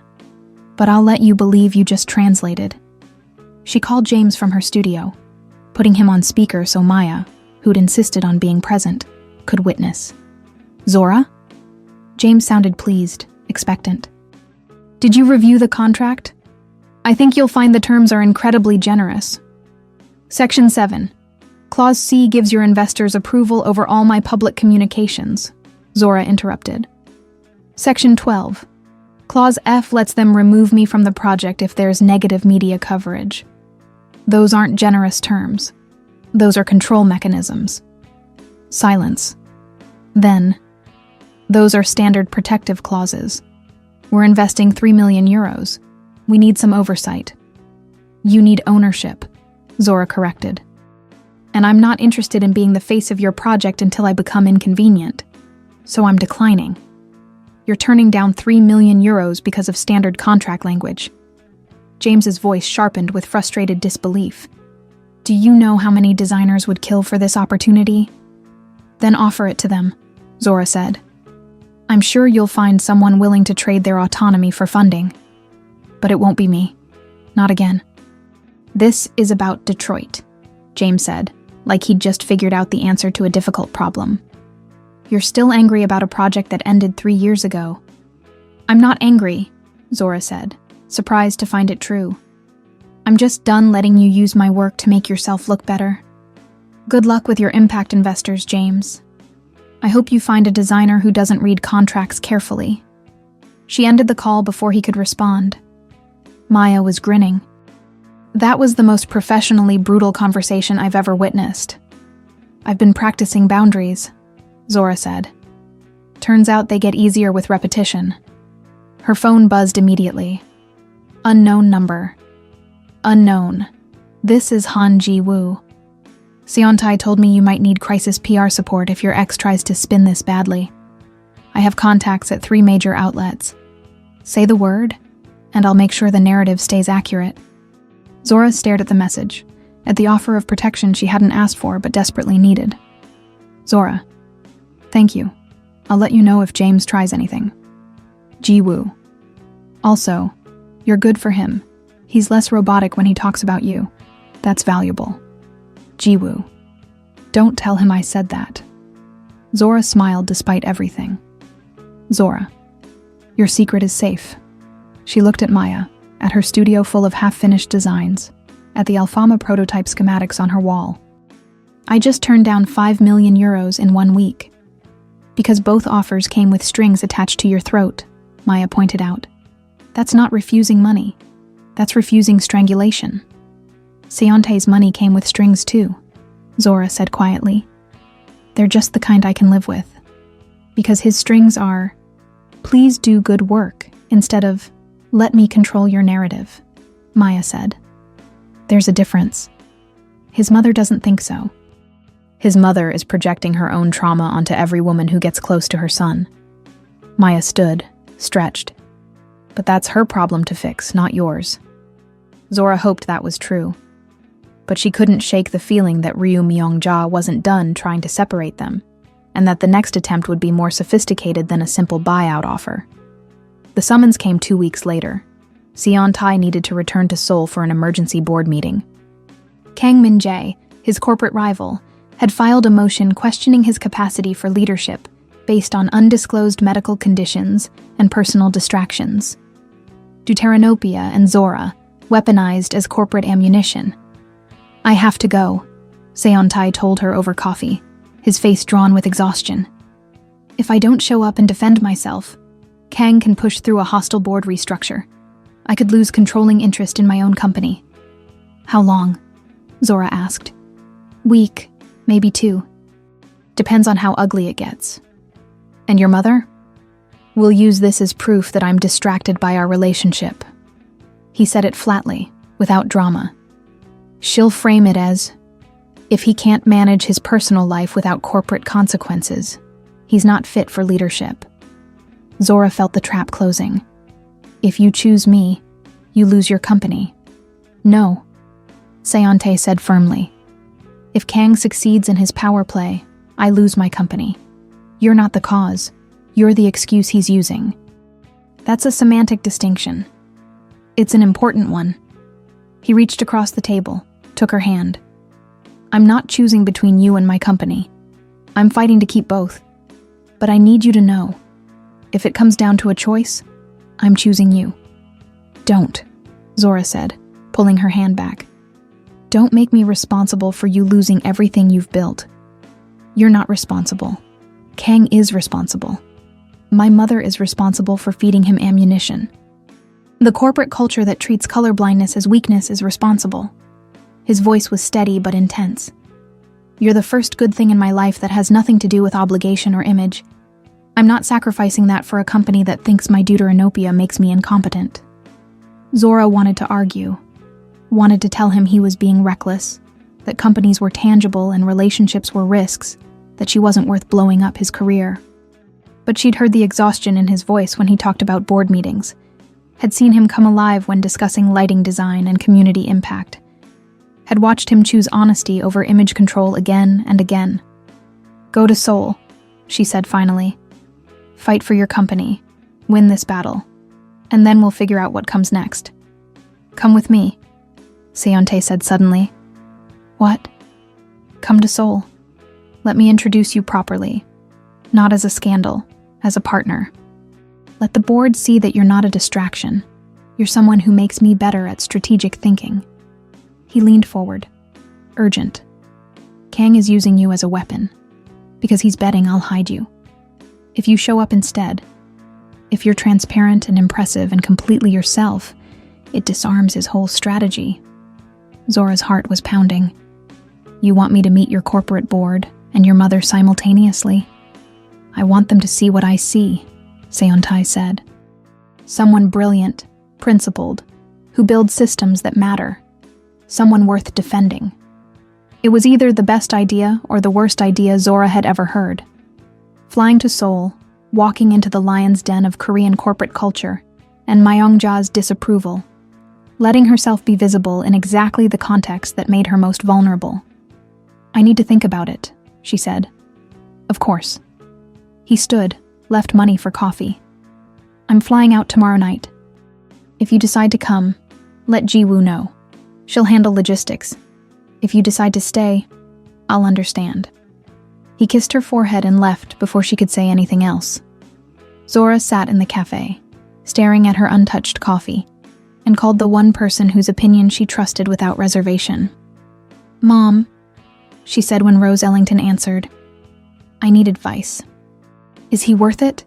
her mother asked immediately, because Rose had raised Zora alone after her father left and developed the superpower of cutting through complications to essential truths. "I think so, but I'm terrified." "Good," Rose said. "If you weren't terrified, I'd worry you weren't paying attention. Love is always terrifying when it's real. His mother hates me. His company is attacking him for being with me. The media treats me like an exotic curiosity. And he wants me to fly to Seoul and walk into all of that publicly. So don't go," Rose said simply. "What?" "If it's too much, say no. Real love means you get to have boundaries. If he can't respect that, he's not who you think he is." Zora felt something unclench in her chest. You're saying I should stay in Lisbon. I'm saying you should do what feels right for you, not what you think he needs. Rose paused. But baby, I'll also say this. Running from hard things is how you miss the important ones. And from everything you've told me, this man sounds important. He threatened to disown himself when his mother tried to buy me off. Then he's serious, Rose said. Question is, are you? Was she? Zora sat with the question, let it settle. Was she serious enough about Ryu Seontae to walk into his messy, complicated life and let herself be seen in contexts that terrified her? She thought about him holding her acrylic tube in the rain, about him researching how not to be controlling, about him reading James's contract and helping her see the traps without making decisions for her. She thought about his face when she'd called his deuteranopia an advantage, the shock of being seen as whole instead of broken. I'm serious, she told her mother. I'm terrified and serious. Then go to Seoul, Rose said. Show them who you are, and if they can't handle it, that's their failure, not yours. Zora called Jiwoo an hour later. I'm coming to Seoul, she said, but I need you to be honest. Is this going to make things worse for him? Truthfully? Jiwoo was quiet for a moment. It could go either way. If the board sees you as a distraction, it confirms Kang's narrative. If they see you as a partner who enhances Seontae's strategic thinking, it disarms the attack. So everything depends on my performance. Everything depends on whether you show up as yourself, Jiwoo corrected. Seontae doesn't need you to perform. He needs you to be genuine. That's what disarms people. They're expecting calculation, and you give them honesty. What if my honesty isn't impressive enough? Then they're the wrong audience, Jiwoo said firmly. I'll send you flight details. Business class, arriving 2 days before the board meeting so you're not jet-lagged. And Zora? I'm glad you're coming. He needs someone in his corner who isn't on his payroll. The flight was 17 hours of Zora second-guessing every decision. She reviewed her presentation on inclusive lighting design, then deleted it and started over. She researched Korean business etiquette, learned when to bow and how deeply, practiced honorific phrases that felt clumsy in her mouth. Maya had helped her pack, insisting on the good blazer and the necklace Zora's grandmother had given her, armor disguised as accessories.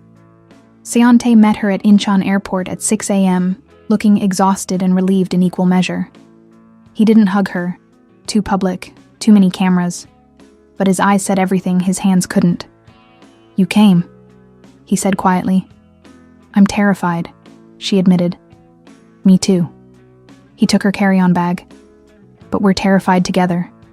That's better than being terrified alone. They drove into Seoul through morning traffic, the city unfolding in glass towers and mountains and complexity. Zora couldn't quite process through jet lag.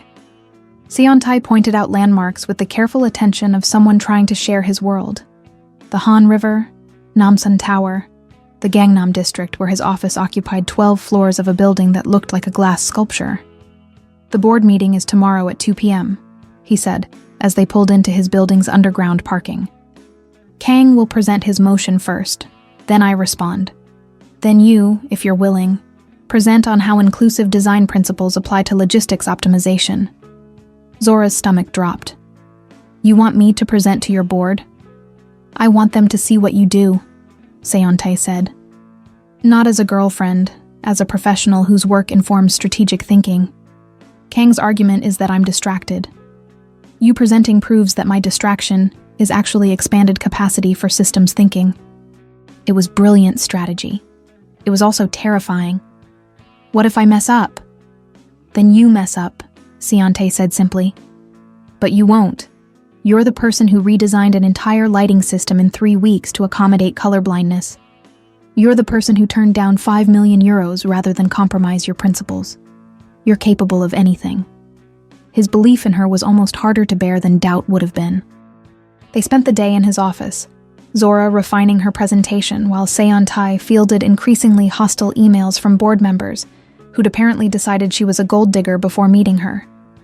Jiwoo brought them food and periodic updates on corporate gossip, her face carefully neutral when she reported that Myongja had scheduled a family dinner for that evening.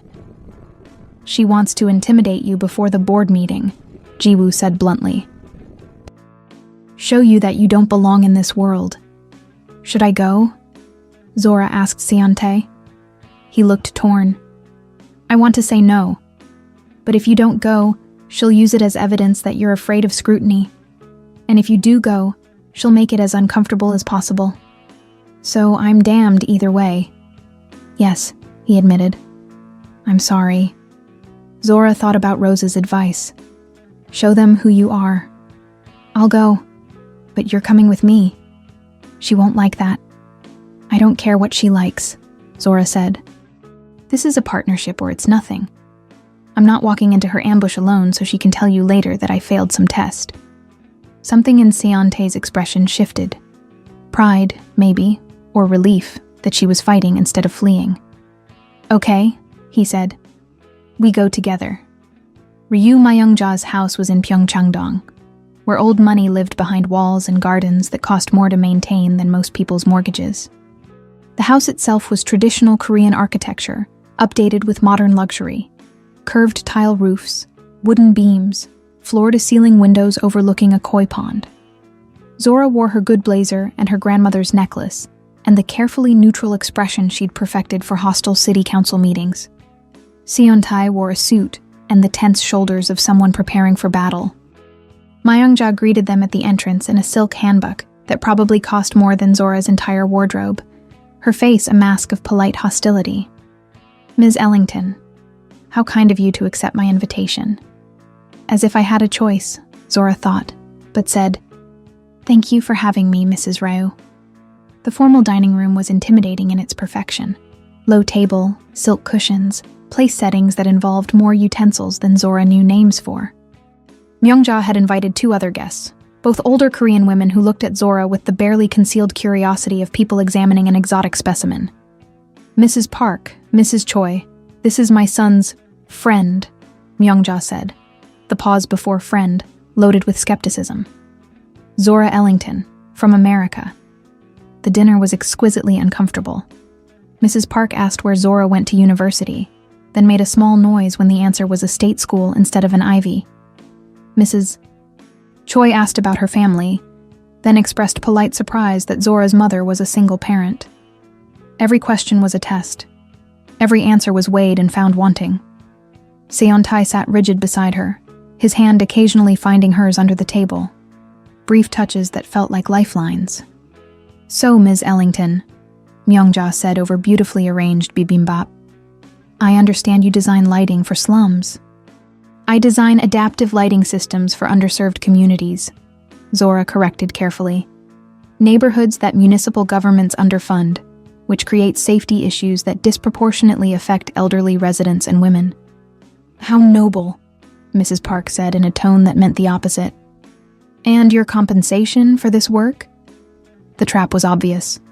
Say she charged market rates and she was exploiting poor communities. Say she worked for reduced fees and she was admitting financial instability. I use a sliding scale based on community resources, Zora said.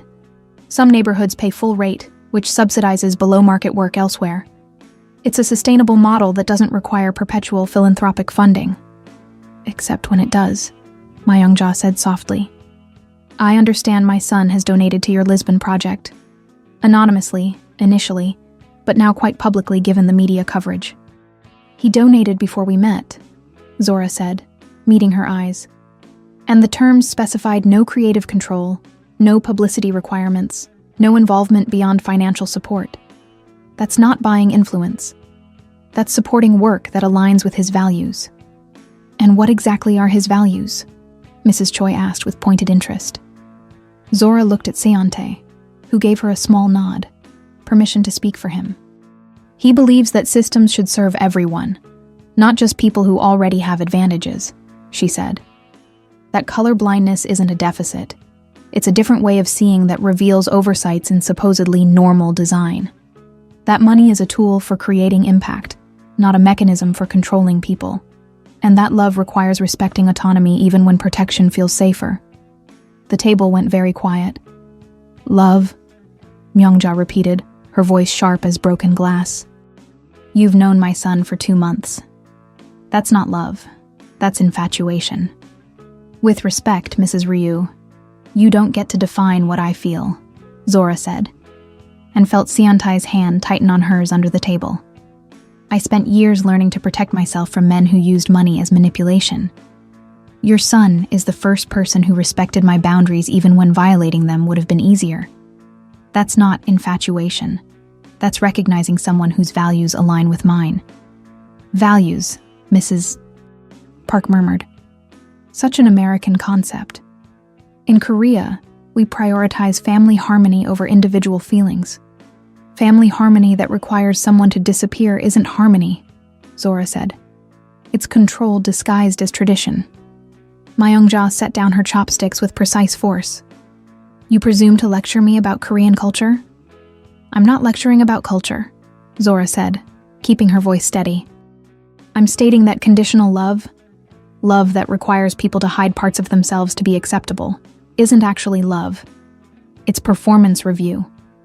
Seontai made a small sound that might have been a suppressed laugh. Seontai, Myungja said coldly. Do you find this amusing?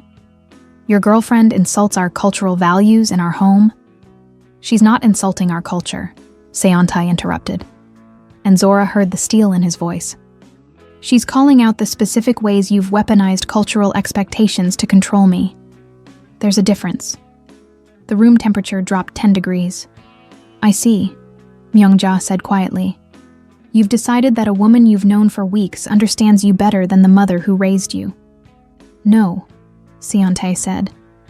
I've decided that understanding someone doesn't entitle you to own them. You raised me. I'm grateful. But I'm also 32 years old, and I get to choose who I love without requiring your approval. Mrs. Choi and Mrs. Park looked deeply uncomfortable, clearly wishing they were anywhere else. If you continue this relationship, Myungja said, her voice trembling with controlled fury, I will remove you from your father's trust fund. You will inherit nothing. Is she worth that? Zora felt her heart stop. This was the nuclear option. The choice Seontae had known might be coming. Seontae didn't hesitate. Yes, you'll regret this, Myungja said. Maybe, Seontae agreed. But I'll regret it as myself, not as the person you need me to be. He stood, helped Zora to her feet. Thank you for dinner, Mother. We're leaving. They walked out together, Myungja's furious silence following them like a curse. In the car, Zora's hands were shaking. You just gave up your inheritance. I gave up money I never needed, Seontae corrected. I built my own company. I don't need my father's trust fund. But your mother will either come around or won't, he said quietly. But I'm done letting her trauma control my life. And I'm done pretending that protecting her feelings is more important than living honestly. Zora felt tears burn behind her eyes. I never wanted you to lose your family. I didn't lose my family, Seontae said, pulling over to the side of the road so he could look at her properly. I lost access to money I didn't need, and the approval of someone who was never going to give it unconditionally. But I still have Jiwoo, who's more family than employee. I still have Teresa in Lisbon, who feeds us and protects your work. And I have you. If you'll still have me after all this mess. Of course I'll have you, Zora said, and kissed him like the world wasn't falling apart around them. When they pulled apart, Seontae's phone was buzzing with messages. Jiwoo. Jiwoo. Your mother just called every board member to report that you're unstable and should be removed from leadership immediately. Jiwoo. Kang is using it. Emergency session moved up to tomorrow morning, 9 a.m. Jiwoo. I'm sorry, but you need to be ready. Seontae showed Zora the messages. She's escalating. Then we escalate back, Zora said, surprised by the steadiness in her own voice. Tomorrow morning I present first. Before Kang, before your mother's narrative takes root, I show them exactly what inclusive design thinking looks like, and how it applies to your company's logistics optimization. And then you show them that loving someone doesn't make you weak, it makes you human. That's risky, Seontae said. Everything about us is risky, Zora pointed out.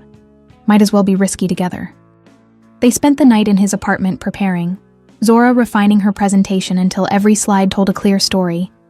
How designing for edge cases improves systems for everyone. How deuteranopia reveals oversights in color-dependent design. How diversity of perspective creates innovation. At 3 a.m., exhausted and terrified, they fell asleep on his couch with presentation notes scattered around them like protection spells. At 8 a.m., they walked into Hanbit Maritime's boardroom together. Kang Min-jae was already there, looking smug. The board members looked skeptical. Myung-ja sat in the back row, her face an unreadable mask. And Zora Ellington, a Black American lighting designer who'd spent her life being underestimated, stepped up to the front of the room and began to speak. "Good morning," Zora said, her voice steady despite the 20 pairs of eyes assessing her like she was a quarterly earnings report. "My name is Zora Ellington, and I'm here to talk about why your CEO's medical condition and personal distraction are actually your company's competitive advantages." Kang Min-jae shifted uncomfortably. Several board members leaned forward. Ryu Seon-tae has deuteranopia, red-green color blindness affecting approximately 8% of men worldwide. Zora continued, pulling up her first slide. Most companies would consider this a liability in leadership. I'm going to show you why it's actually an asset in systems optimization. She clicked to the next slide. 2 shipping route maps, identical except one used color coding and one used contrast patterns. Standard logistics software relies heavily on color to convey information. Red for delays, green for on time, yellow for potential issues. Someone with deuteranopia can't distinguish those colors reliably. So they develop compensatory strategies, pattern recognition, spatial relationships, intensity variations. She clicked again. Those compensatory strategies reveal inefficiencies that color-dependent designers miss. She showed them data. How Seon-tae's routing algorithms outperformed competitors by optimizing for structure instead of color-coded categories. How his systems worked better in low-visibility conditions because they didn't depend on chromatic differentiation. Your CEO doesn't see red and green, Zora said. So he built systems that don't need red and green. And those systems work better for everyone, including the 8% of your workforce and customer base who also have color blindness, plus the millions more with varying degrees of visual impairment. She pulled up her Alfama project, before and after photos showing how adaptive lighting transformed community safety. This is what inclusive design looks like. Not accommodation, innovation. Not designing for people with disabilities, but designing with awareness that bodies and brains are diverse, and that diversity reveals oversights in supposedly normal systems. She looked directly at Kang Min-jae. The motion before you argues that Mr. Ryu's deuteranopia and his personal relationship represent distractions that compromise leadership capacity. I'm arguing the opposite. That his deuteranopia trained him to see structural patterns other executives miss, and that his relationship with me, a designer whose entire methodology is inclusive systems thinking, has expanded his strategic frameworks. She clicked to her final slide. A comparison of Hanbit Maritime's performance metrics before and after Seon-tae's increased focus on accessibility-informed design. Since Mr. Ryu began consulting with me on inclusive design principles 3 months ago, your company's routing efficiency has improved by 7%. Customer satisfaction scores have increased across demographics, and you've captured new contracts with clients specifically seeking accessibility-compliant logistics partners. She let that sink in. His distraction is generating measurable value. The question is whether this board can recognize innovation when it doesn't look like traditional leadership. Zora stepped back, heart pounding, and waited. The room was silent for 5 full seconds.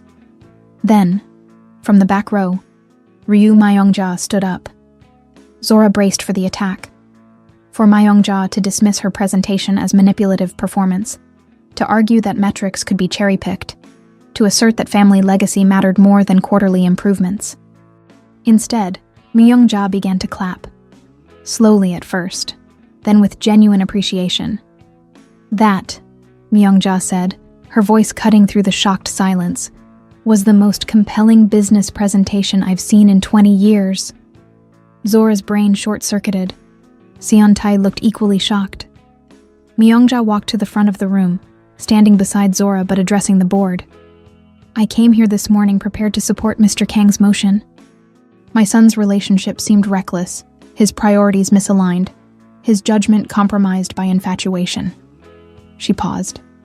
Ms. Ellington has just proven me wrong. She turned to look at Zora directly, and something in her expression had shifted.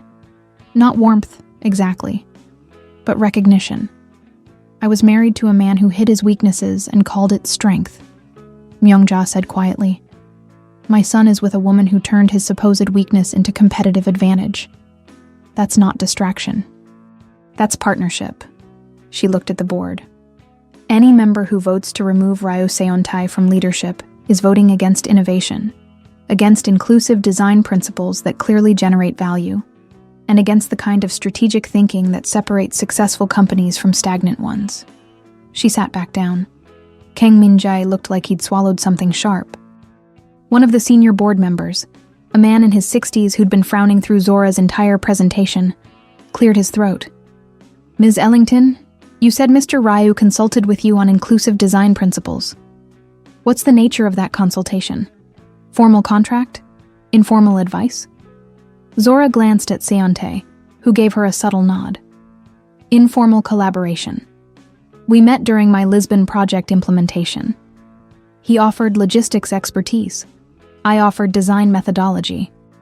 No formal contract, no payment structure, just two professionals learning from each other's frameworks. And the personal relationship developed alongside this professional collaboration? Yes, Zora said simply. That's unorthodox, the board member said. But his tone was thoughtful rather than accusatory.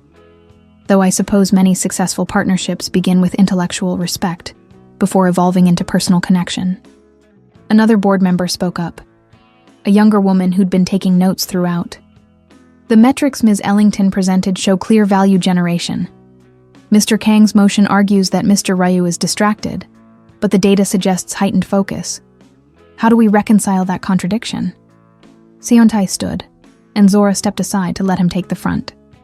You reconcile it, Seon-tae said, by recognizing that the traditional model of leadership, isolated, emotionally unavailable, hiding any perceived weakness, is outdated and counterproductive. I spent years pretending my deuteranopia didn't exist, because I thought visibility of difference meant vulnerability to attack. He looked directly at Kang. Mr. Kang proved me right by weaponizing my medical condition, but Ms. Ellington taught me that vulnerability and weakness aren't the same thing. Hiding my colorblindness meant compensating silently. Naming it meant redesigning systems to work better for everyone. He pulled up a new slide, the one they'd worked on at 3 a.m., exhausted and terrified. This is a proposed expansion of Hanbit Maritime's accessibility framework. Universal design principles applied to every aspect of operations: client interfaces, internal software, communication protocols, physical warehouse environments. Implementing this will cost approximately $5 million and take 18 months. He paused. It will also position us as the first major logistics company with full accessibility compliance, opening contracts with governments and organizations that prioritize inclusive supply chains. The projected ROI is 340% over 5 years. The board members were leaning forward now, interested despite themselves. I'm not asking you to approve my relationship with Ms. Ellington, Seon-tae said. That's not subject to board approval. I'm asking you to recognize that my leadership has improved, not declined, since we began collaborating. And I'm proposing that we formalize that collaboration, hire Ms. Ellington as an external consultant on inclusive design implementation. Zora's head snapped toward him. They hadn't discussed this.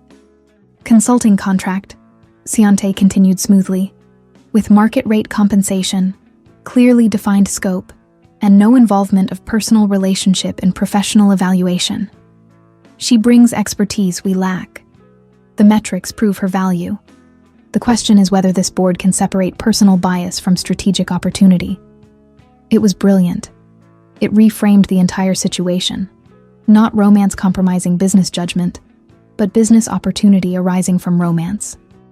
The board voted 90 minutes later. Kang's motion to remove Seon-tae from leadership, Rejected. 11-3. Seontae's proposal to hire Zora as accessibility consultant. Approved. 12-2. Myungja abstained from both votes. As the boardroom emptied, she approached Zora and Seontae together. Up close, Zora could see the exhaustion in her face, the weight of decades spent protecting her son from a world she no longer understood. "I was wrong," Myungja said quietly. "About you. About what my son needed. About how strength manifests. You were protecting him," Zora said, and found she meant it. "I understand that. I'd do the same for people I love. But you'd also trust him to make his own choices," Myungja said. "I forgot how to do that. Or maybe I never learned." She looked at Seontae. "I'm sorry. For the investigation. For the buyout offer. For trying to control your life instead of trusting your judgment." "I know," Seontae said. He didn't say, "It's okay," because it wasn't. But he said, "I know." Myungja nodded, accepting the limitation of forgiveness.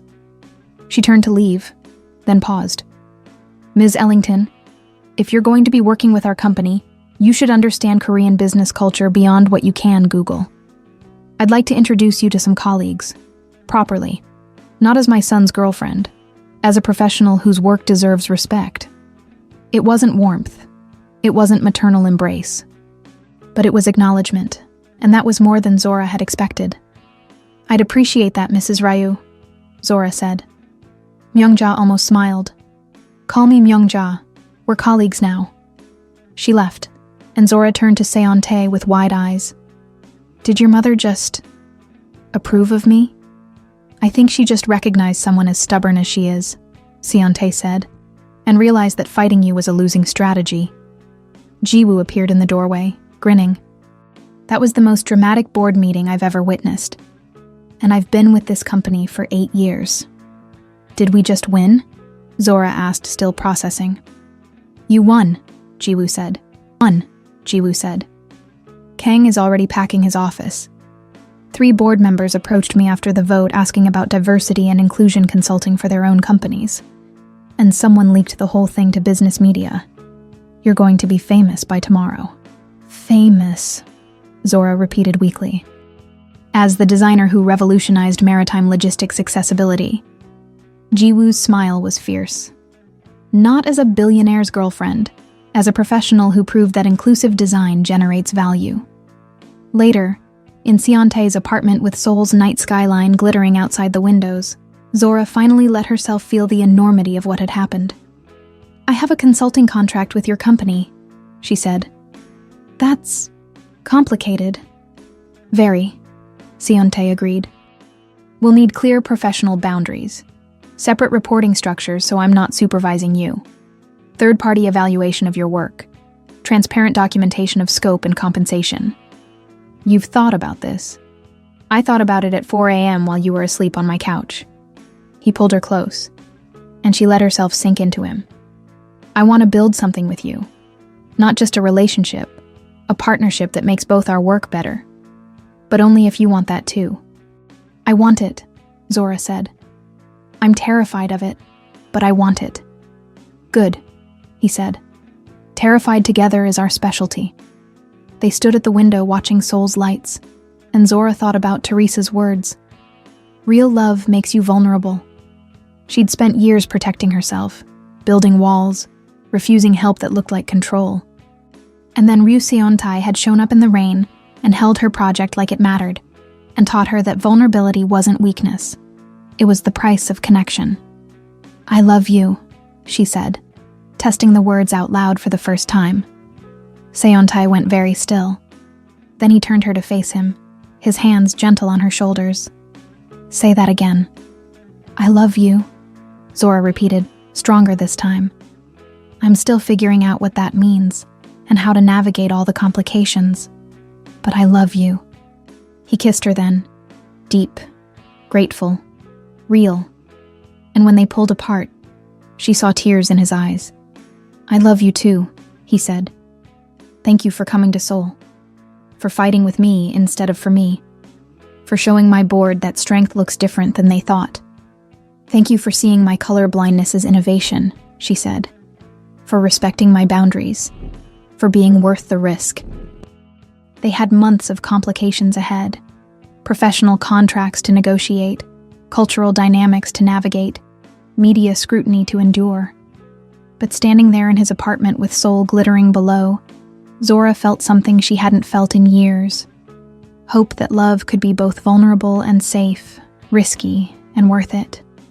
6 months later, Zora stood in Alfama's community patio watching children play under the expanded lighting network. The system had grown from 2 prototype poles to 40 installations across 3 neighborhoods, funded partly by her Hanbit maritime consulting contract and partly by a coalition of Portuguese municipalities who'd finally recognized the value of safety without surveillance. Teresa stood beside her, watering plants with the satisfied expression of someone who'd watched an impossible dream become infrastructure. "You did it," Teresa said. "You brought light to places everyone said weren't worth investing in." "We did it," Zora corrected. "You vouched for me when I was nobody.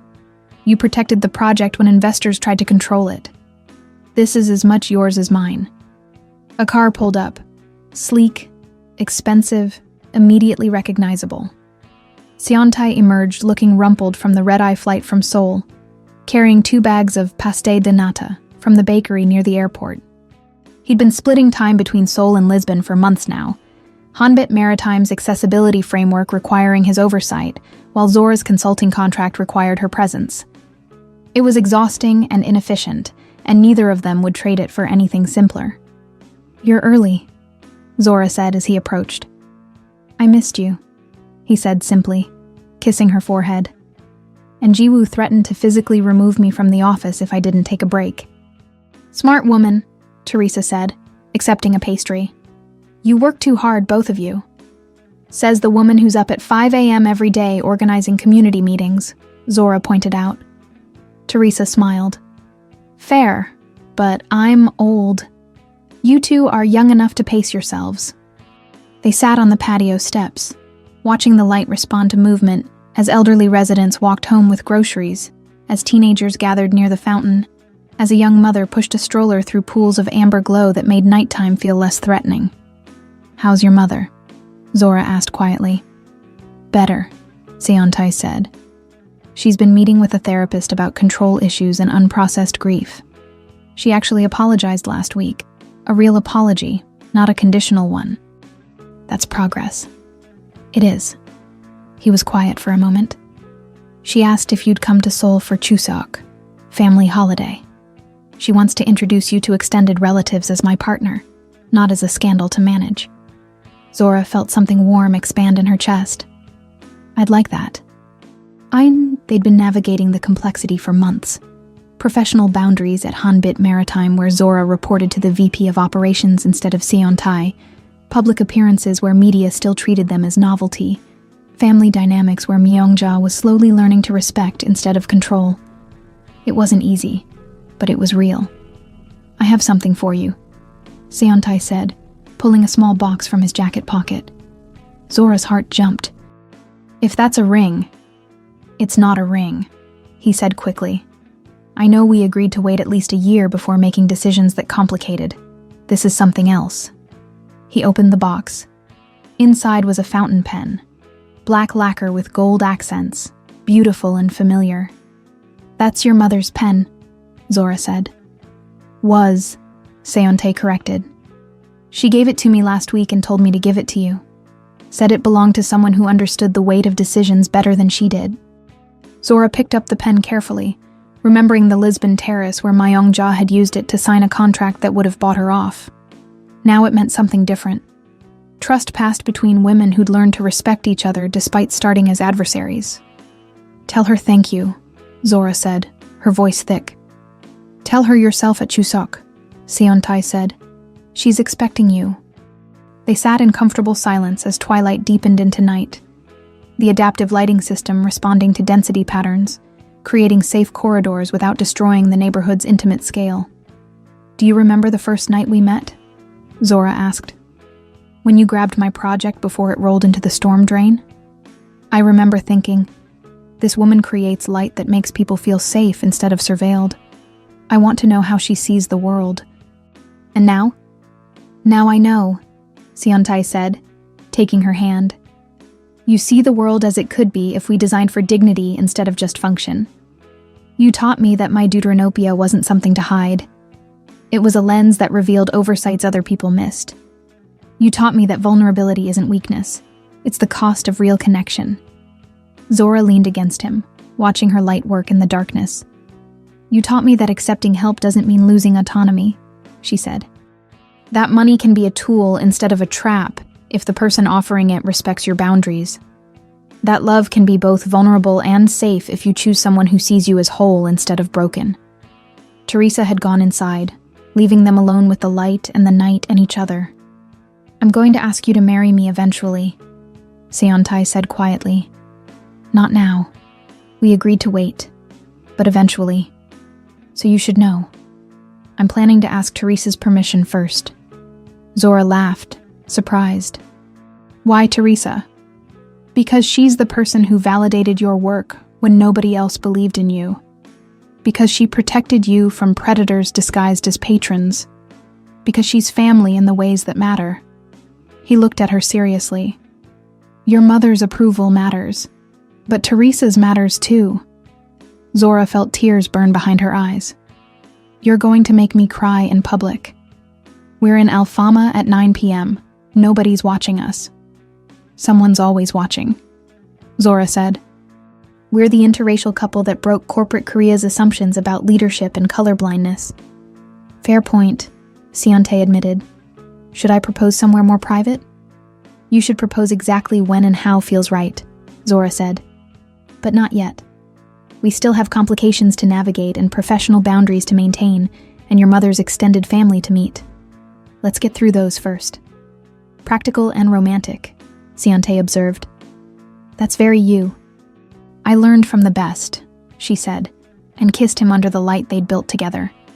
Adaptive, inclusive, designed for dignity instead of spectacle. Behind them, someone took a photo. They both laughed, used to it now, no longer afraid of visibility. Let the gossip sites speculate. Let the media reduce them to headlines. Let the skeptics doubt that love could survive wealth gaps and cultural differences and corporate pressure. They knew the truth, that love wasn't about perfect compatibility or easy circumstances. It was about choosing each other every day despite complications, about building systems that honored both people's autonomy, about recognizing that vulnerability was strength when shared with someone trustworthy.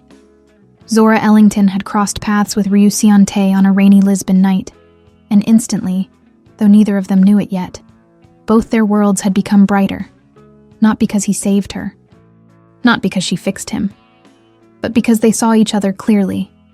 Deuteranopia and determination, wealth and work ethic, fear and courage, and chose to build something together that honored both their lights. If this journey of radical vulnerability, impossible choices, and love that defied every expectation touched you, let us know in the comments. What moment squeezed your heart the most? Subscribe and stay with us. More stories about people who choose connection over comfort are